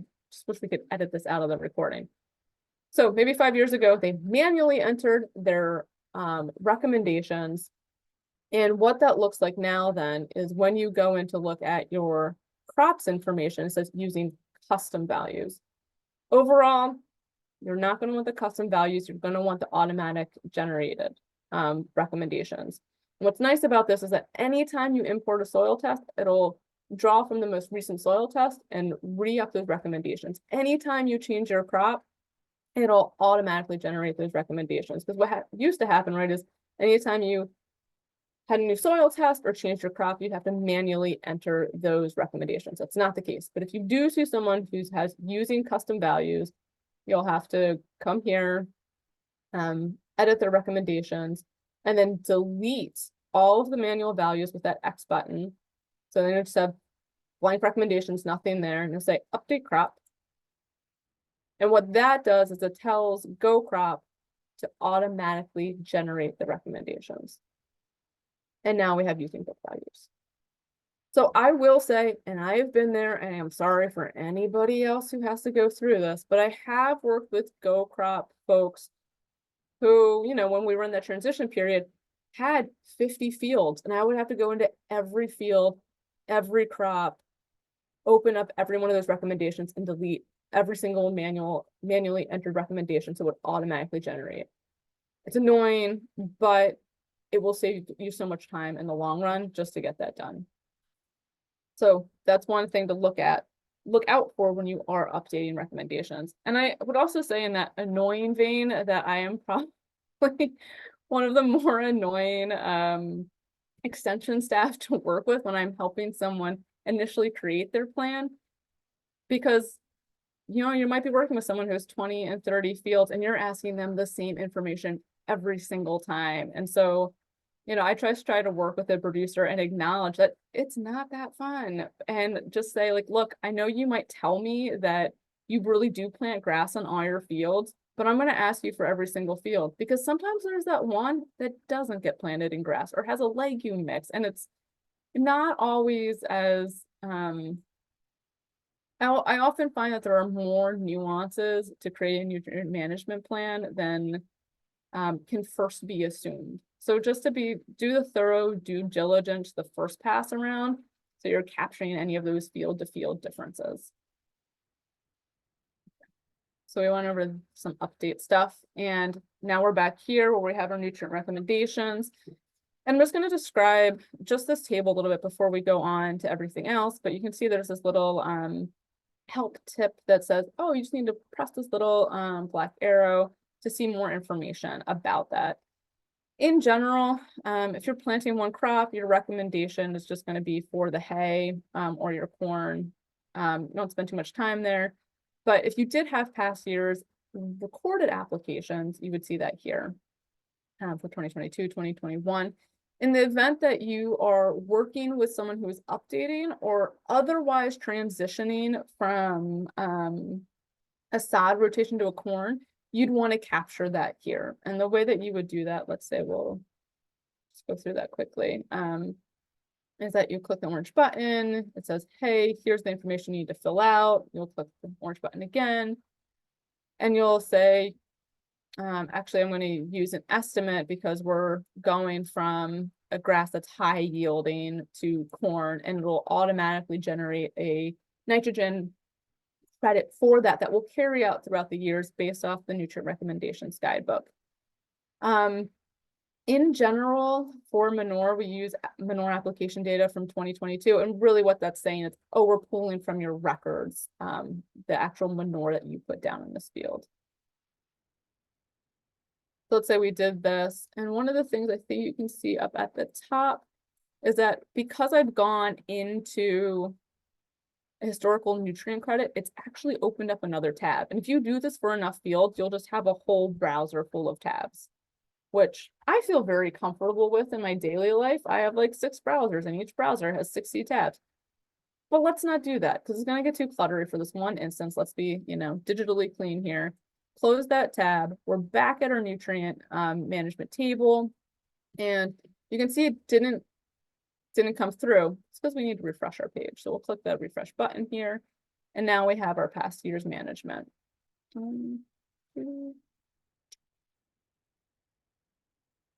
But let's say I didn't really want that management there. I made an error. I need to delete it. So we're going to come back here. We can see that it's captured in our high yield. We'll come to our edit button. And again, it's gone through that other tab. And instead of using an estimate, I use crop data from 2022, and that's going to get rid of that nitrogen credit. I'll have to put the historical credits. And then I'll close that tab, refresh here to see that deletion. All right.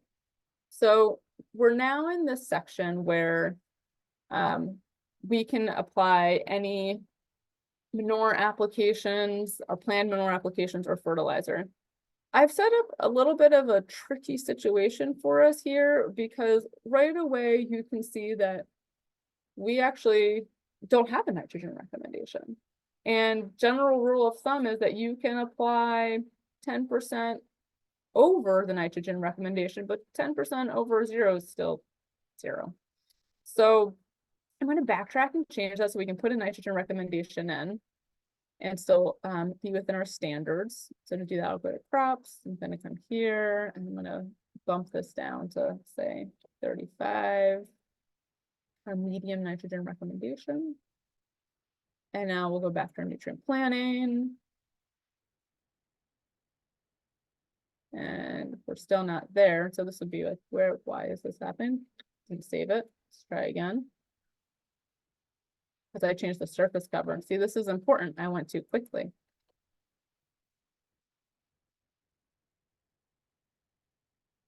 Okay. Come here. And now I have a 40 pound per acre nitrogen recommendation. And I'm going to add a plant manure. And we're going to say, we're going to try to get in there in late May. And again, you'll talk to your producer about what they typically do. They have one manure source, what their typical rate is. And because it's grass, and let's say they don't have access to an injector, it's going to be not incorporated on grassland. We've put our rate in, and you can see that at 4,000 gallons per acre in late May from pit 1, this is the amount of nitrogen that's available, the amount of phosphorus that's coming from there, and the amount of potassium. And this is a space that we can really get stuck on the, that's not what I want to say. This is a space where there's a lot of dialogue on how to best meet the nutrient recommendations or the crop needs, while still staying within the state guidelines or requirements, right? And we see this a lot with manure where, well, let's back up a moment. We see this a lot where maybe your nitrogen recommendation is higher than your phosphorus, and that gets really high to balance when your manure nutrient analysis has higher phosphorus than nitrogen. So it can get really hard to meet your nitrogen recommendation and still stay within the limits of your phosphorus recommendation. So for phosphorus, depending on what your P index is, right? So my P index is medium, which means that I can exceed crop recommendations as long as I'm below crop removal rates. I'm not going to spend too much time on this, and part of the reason is that, like, I've been doing this for years, and when I am creating a plan with somebody, I always also have the NRCS guidelines of too, which tells me what those recommendation cutoffs are for when I can exceed phosphorus recommendations and when I can exceed crop recommendations as long as I'm within crop removal. But it is looking a lot at what's going over the recommendation, what the P index is, and then you can see what crop removal is by clicking this button here.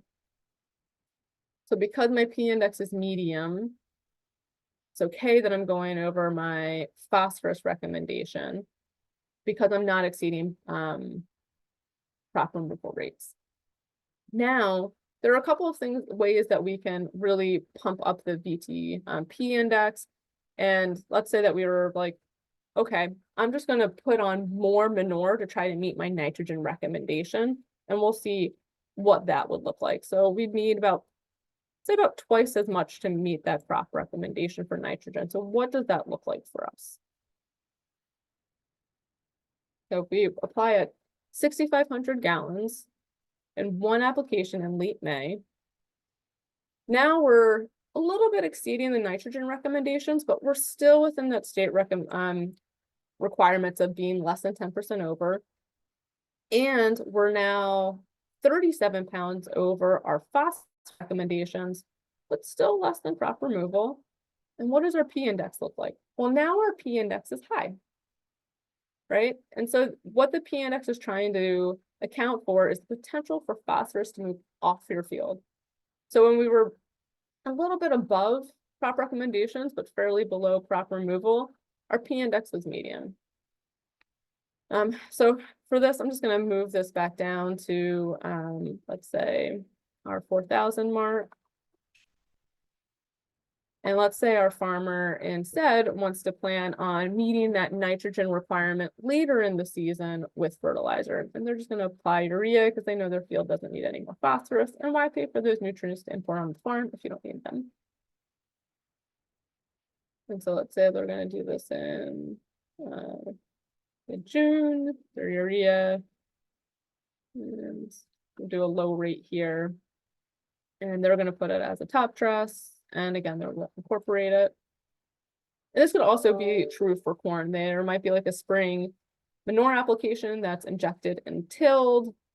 And then later they might have a starter application at planting, and then again a PSNT, or sorry, a side dress application and with their PSNT results.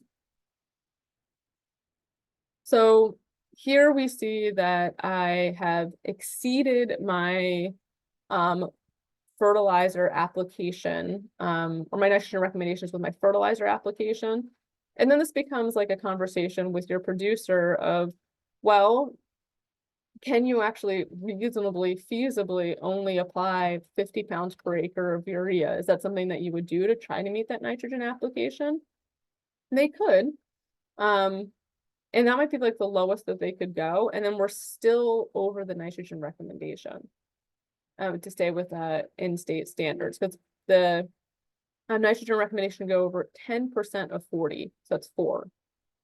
So let's say that the producer says, it's really important to me that I meet this nitrogen requirement.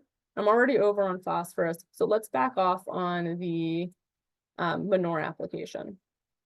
And it could also be the opposite. It could be that they really need to get the manure out of their pit. And so they want to spread more manure and apply less fertilizer if possible to still be within the range of the P index and all that. So again, we can see here really quickly at a glance, I'm still over that 10% threshold. So if I did want to keep with that 100 pounds of urea or 50 pounds of urea, I'd have to knock this down a little bit. And then again, this becomes a conversation with your producer is, can you really get it 3250, or is it really the difference of like 3,000 and 3,500? Like, what is the sensitivity of the machine they're working with? And you can see I'm going back and forth a lot to get these numbers to be within the ranges that I need them to be in order to meet the state standards. And so some of this when I'm working with someone is going back and forth a lot like this. And some of it is, try to get those numbers to meet the state standards. And some of it's also a conversation about what is realistic and feasible for the producer. So now I've got a situation where I'm a little bit over my recommendations for nitrogen, but still within limits and meeting that need. I'm a little bit over on my phosphorus recommendations, but my P index is medium, so that's okay. And I'm a bit over on my potassium. Overall, I honestly, maybe I shouldn't say this, especially since this is recorded, I don't pay attention to the potassium if it's over. And part of that's because it's not regulated by the state. I will, however, have a conversation with the producer if it is really over, and especially in grassland, saying, hey, just so you know, your grasses, if you didn't already know, will luxury consume potassium. They will take up more than they need just because they can. They're like the smog of the nutrient world with potassium. So the reason why this is important is because it can result in a situation where the feed is so high in potassium that it can cause issues for the livestock. So it's just something to like have that conversation with the farmer and say, hey, this could happen, you should know. Do you still want to do this? 9 times out of 10, they're like, yeah, I'll balance it. It's not a big deal. I'll test it. It will be okay. But it is a good conversation to have. Okay. I know I've got 15 minutes, and so the last, I don't know if I can do this, but there's 3 more things I want to try to get out there.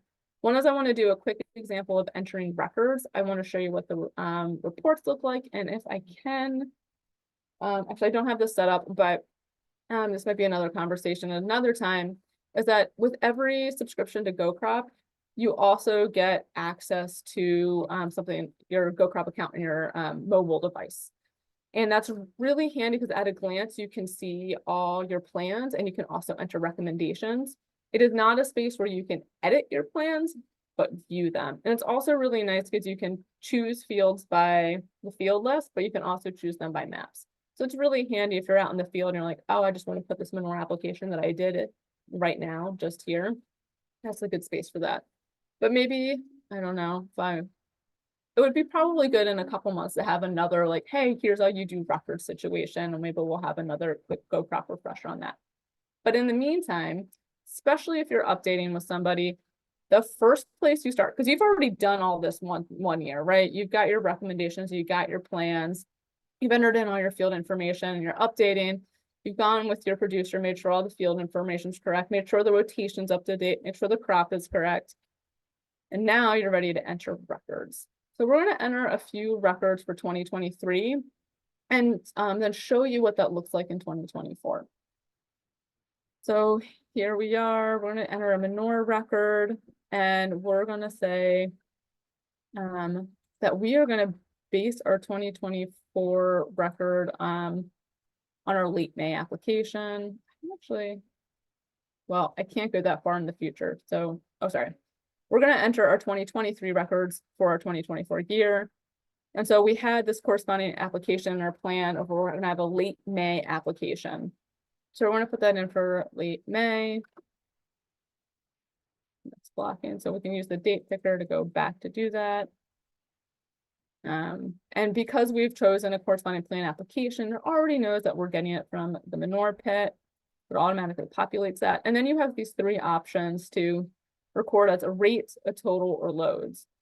So let's say you have a drag line, you're like, well, I know I did 3,000 gallons per acre.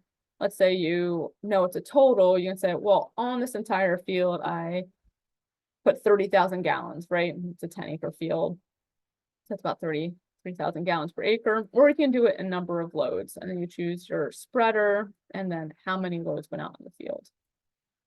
For us, we're going to say we use the drag line, we did 3,000 gallons per acre. We're not incorporating it.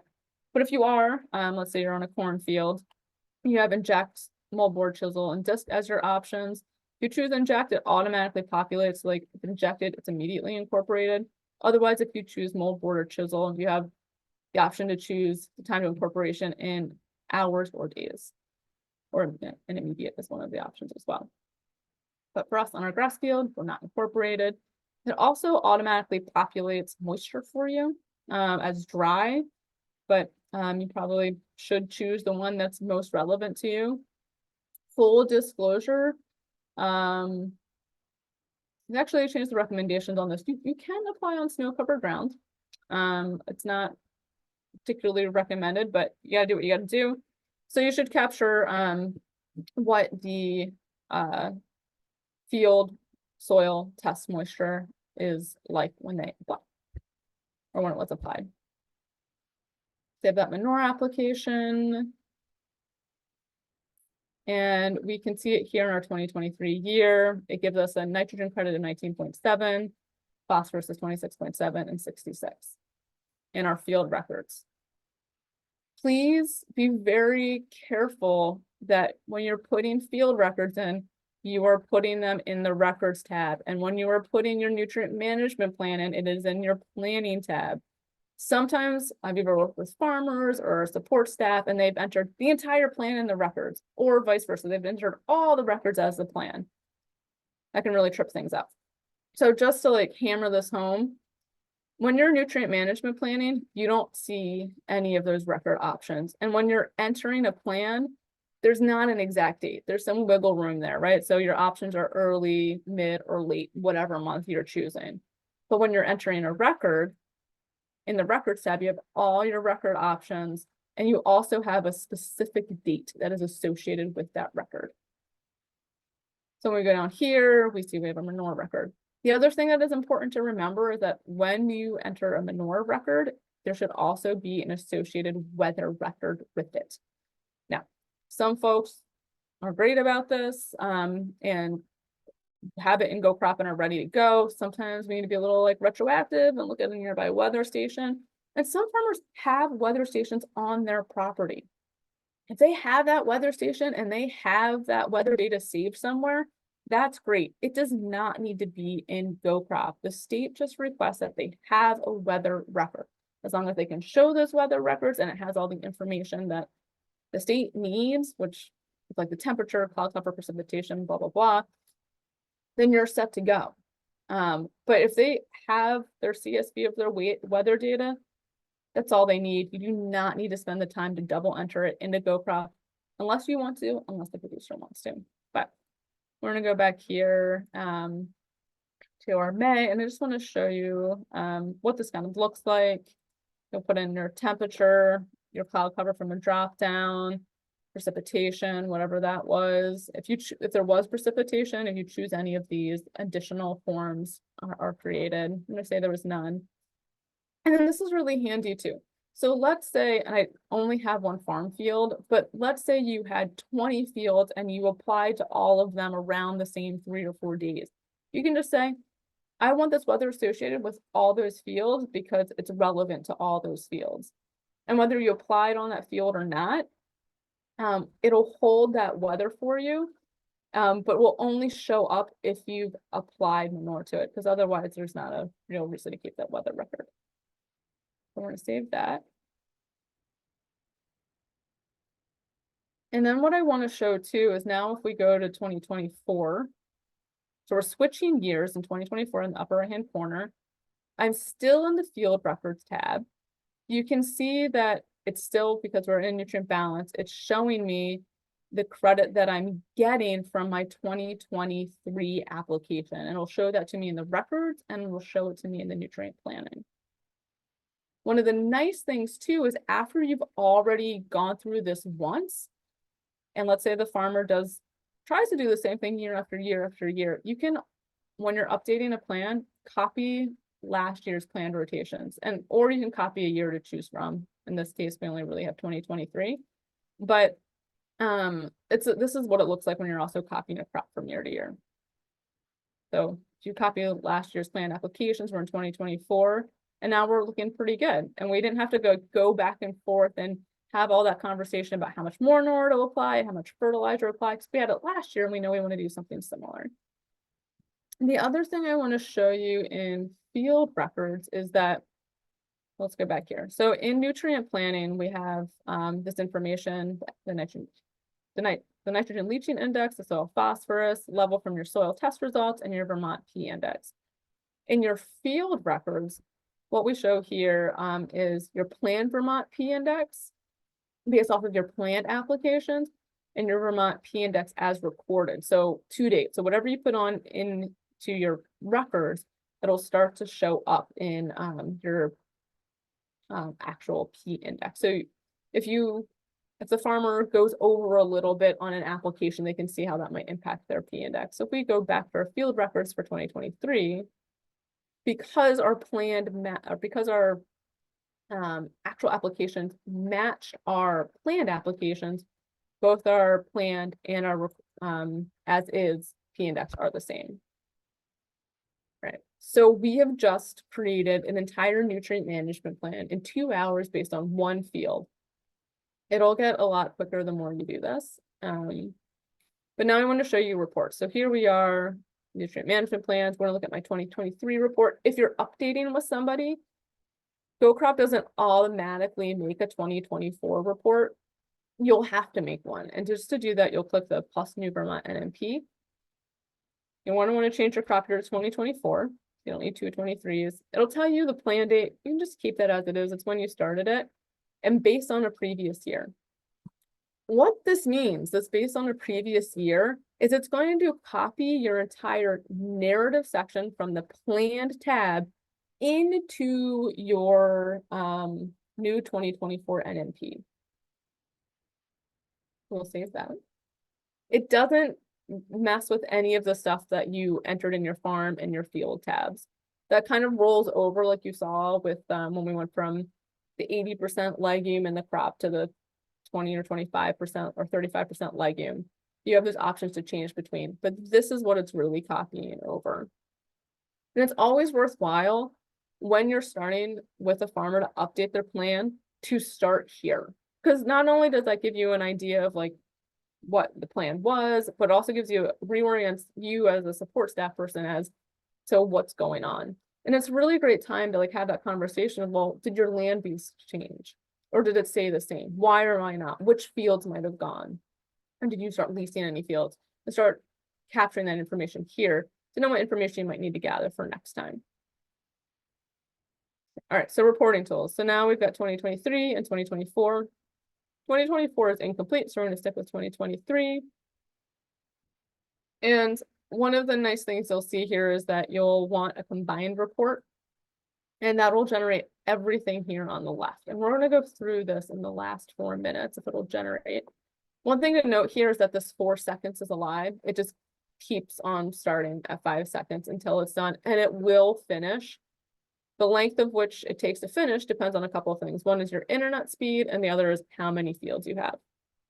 So here we are. Got a bunch of pages. I'm going to fly through these rather quickly because at this point we've input the information. You should be rather familiar with it, but some of the ways in which it's displayed I do want to touch on.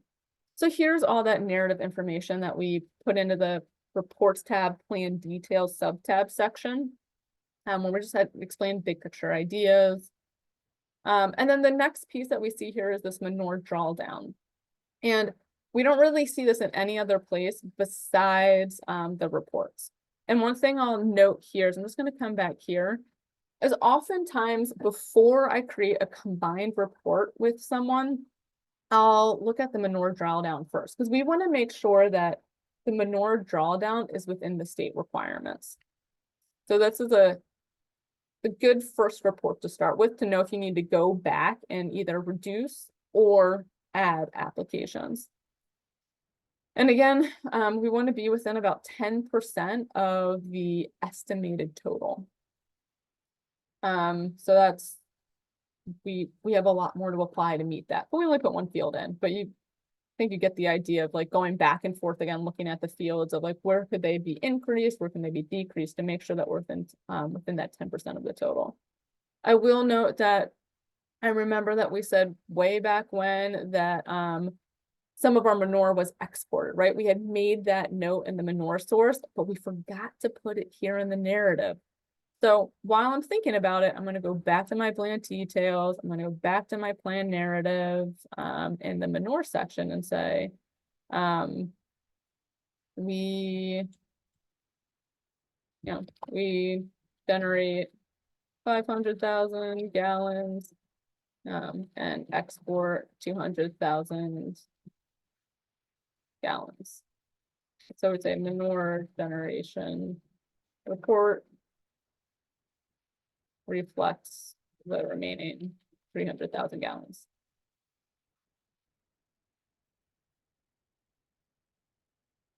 And what's key here, and I kind of want to illustrate, is I changed that here. It's changed in my plan details, 2023 NMP, but it doesn't automatically update in the PDF. So you would need to then go back and regenerate that report to capture that new note. All right, so there's the manure drawdown, and you might have multiple manure sources. Some of them might be imported, some might be stacked, there might be multiple pits. But either way, no matter what you have here, you want whatever's remaining, that balance, to be within plus or minus 10% of the total. And one of the things that we generate here are a lot of reports that have a lot of the same information, just in different ways. So we have our manure sources report, and it'll have our analysis there, our last test date. To meet state standards, the test date should be within a year, or no more than a year old. Our field inventory, this will often be multiple pages, but because we only have 1 field, it's one page, but it's a summary of what that management and is of that field. So the field name, tracking field number, the number of acres it is, owns our lease, the soil type, the Russell soil loss, which is from the soil series fact sheet. The rotation, you can see what this rotation stands for up here with all the acronyms, what the planned soil loss is. And when you're looking through this to make sure it's within state standards, you want to make sure that this average Russell soil 2 loss is below the tolerable soil loss. Sorry, that was the annual soil loss. You want the average, and then you have the annual soil loss that's associated with that year in rotation. It's your hand, Mel. Let me just finish this up and we can go. But thank you for waiting. And then it also shows some of the soil test results and then what the P index is as planned, and it'll total your acres up here. This is another section here where I look at the owned versus rented and make sure that matches what's in the narrative. This described yield goals is pulled from what you wrote in the narrative section.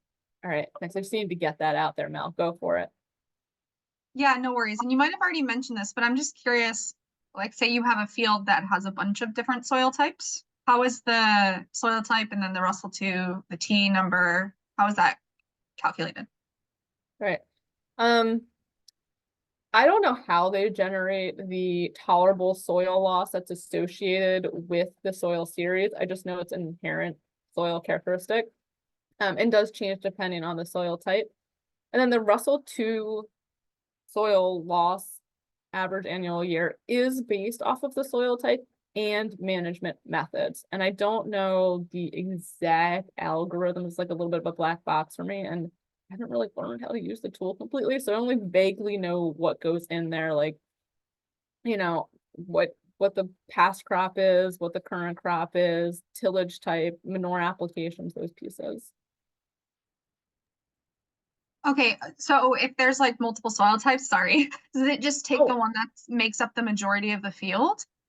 Yeah, that is another good question, and sometimes yes. Okay, Lauren, you go with majority. Yeah, we go with majority as our standard. Awesome. Some folks I've worked with in the past take the most limiting, which even if it's in the minority, so great to hear that's in the majority. So thanks for jumping in. That's awesome. Yeah, I think there's an argument to be made both ways, but everything else we do is kind of like, well, for the majority of the field, so it feels weird to like not do that here. But I can see the argument to be made for the limiting one too, but that's what we've chosen. Awesome. Love it. And I will also say that the soil type that goCrop draws from Sturgo is the majority that makes up the field. It's not the limiting too. Thank you. All right, the environmental concerns risk assessment. Typically when I'm like going over these with farmers, I go over all the reports the first time all the way through. And then the second time I only pull out the ones that they really care about. But this is one that's in the first category. I'm like, I just want to let you know that this report exists. Again, it's a lot of the same information you've seen in other in other reports, but it includes some of the other soil series information, and your nitrogen leaching potential. And again, you'll have a whole page filled with all of the fields and this information. The Vermont P index, what I look for here, because it's often, you fly through this relatively quickly, sometimes you're just trying to get it done. And the things that I look for most here are making sure that if it's a perennial crop or there's actual live cover crop in the fall, that it is captured here in the April vegetated section right here. And the rest of this is like pulled from what the soil phosphorus test is, some of the geographic location, because they want to know how much rain is getting there, any applications. It's a phosphorus index all about trying to figure out the potential risk of phosphorus leaving the field. But again, the things I look at here is making sure that if it is a hay crop, that it is vegetated. I also make sure that my crop matches what I'm looking at. I look at this total distance to stream, vegetated buffer, manure setback feet to make sure that this all makes sense. Like and just making sure that the vegetated buffer is always at least 25, making sure that normally the manure setback is 0. and that the total distance to stream makes sense. And that the pattern tile drainage is in fact pattern. So I'm just double checking my work when I'm going through this before Heather reviews it as a TSP or with the farmer. I realize that I'm over time a bit, so gotta drop off. That's okay. I should be wrapping up in the next 5 minutes or so. I just want to skate through the rest of these reports. And in the meantime, feel free to ping me with any questions. Okay, the farm and nutrient balance. This is again kind of like the manure drawdown report where we don't see this display of information quite this way until the report section. And what this is doing is looking at what you said you were growing, how much is growing there per acre, and then how much nitrogen is getting removed from that crop, phosphorus and potassium, based off of what you're growing there, how much you're growing per acre.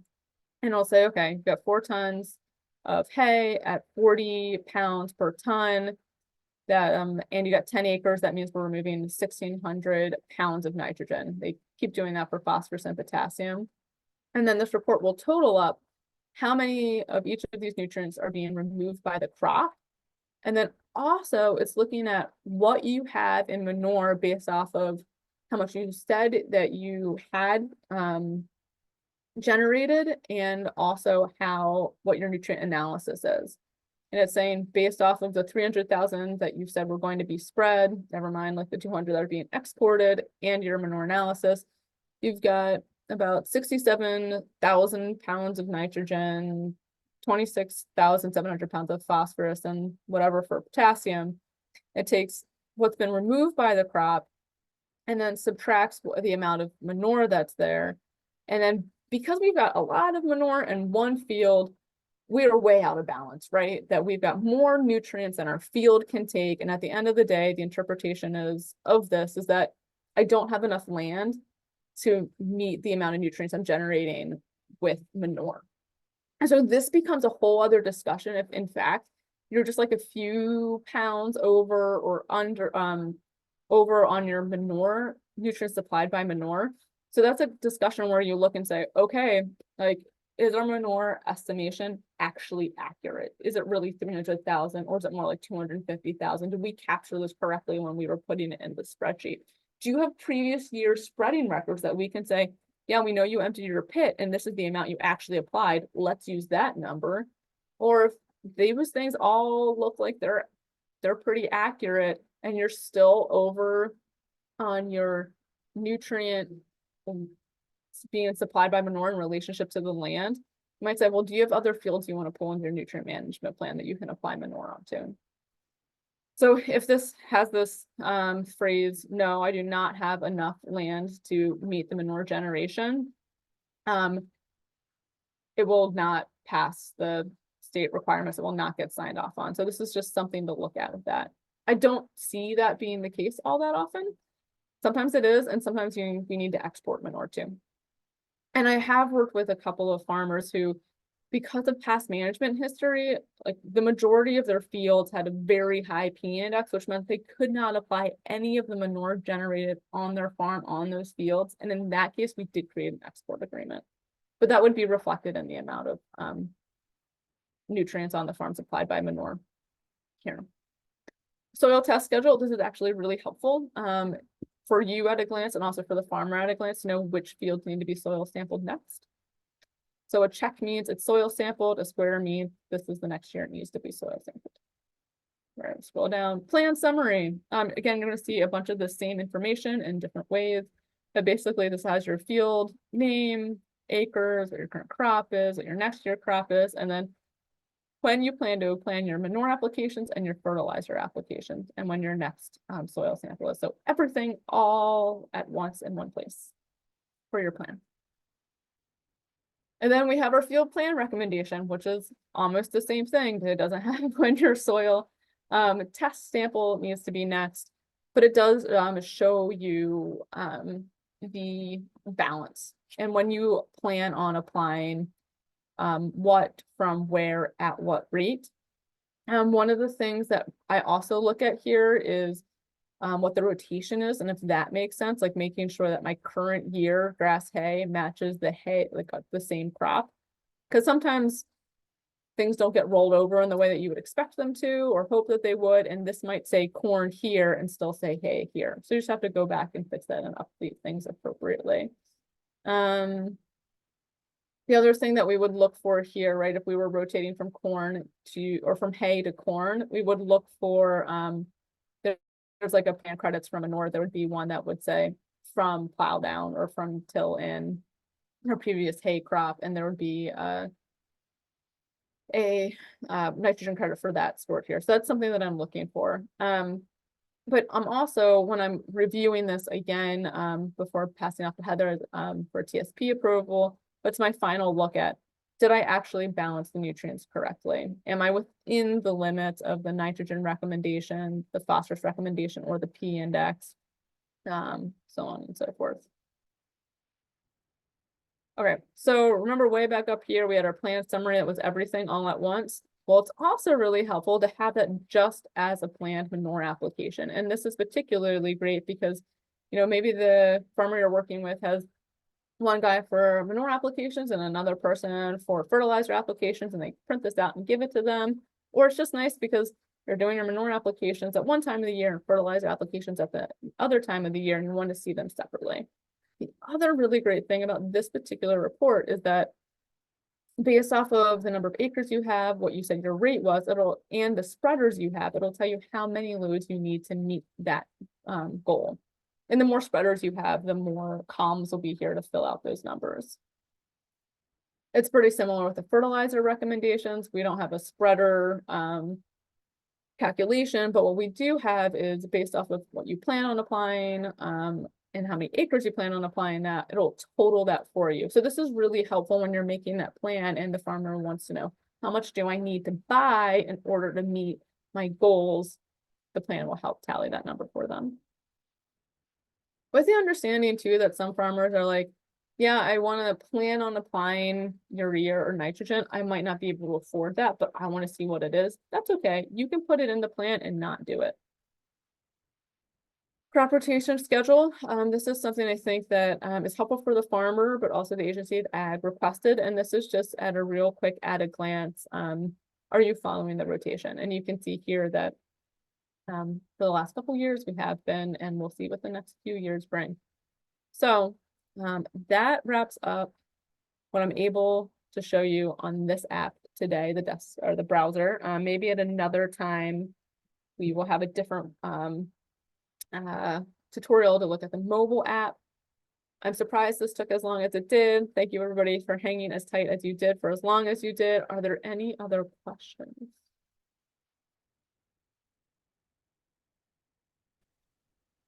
Hey, Lindsay, thank you so much for that presentation. I just had a quick question. When we're helping farmers out and we're looking at selecting a year that it's associated with it, is it, you know, like in December or, you know, late November, and they, you know, did a manure application, do you select 20 that year, that calendar year, or do you select the year for the following year that it's associated with? Which one is associated with, I guess my question. So you're talking about putting in a manure analysis, like a Okay. right? Like it doesn't matter what Okay. year you are in the right-hand side. What does matter is that when you enter in that date, that it has the correct date on it. And the reason why I'm saying that is because, and I've done this too, where I'm just flying through, I'm like, oh yeah, it was taken November 5th. And I'm not even paying attention that, oh, but it was 22, not 23. So just making sure that that is correct in there, and goCrop will pull from the most recent manure sample taken to generate the balance. Thank you. Yeah, thanks for asking.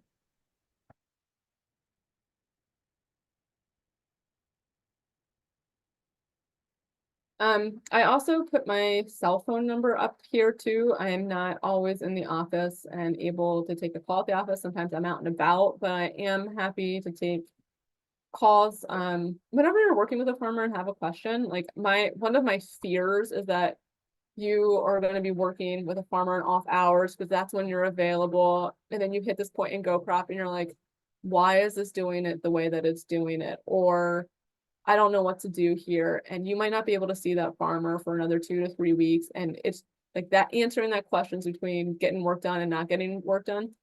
Just call my phone, don't hesitate. If I'm able to take the call, I will. If I can't, I won't. But like, it's worth jotting down my number if you think you're gonna have a question. And I'm, 9 times out of 10, more than happy to help troubleshoot what's going on.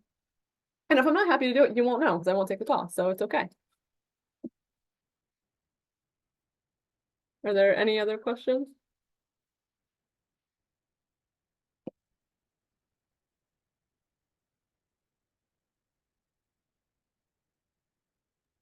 Lindsay, because I want to warn you, we do have some veggie producers this year. Oh, Lauren, I am so happy you said that. And what I didn't tell everyone or anyone during this is, if you are working with a vegetable producer, we do have a Go Veg add-on, but we're a little, it is helpful, but it's just more complicated. Vegetable production is more complicated. And so we do have an add-on for that, but we need to invite you to have that add-on. So if you are working with a vegetable producer, please reach out and we'd be more than happy to like give you access to that through goCrop. And again, that's like at no additional charge.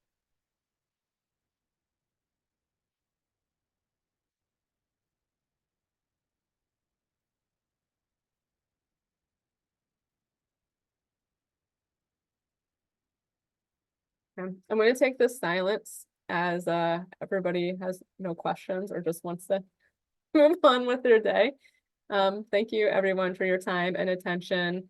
And again, if you have any questions, email, text, call, any is fine. And with that, I think we can wrap up and say happy holidays and happy new year, everyone. Thank you.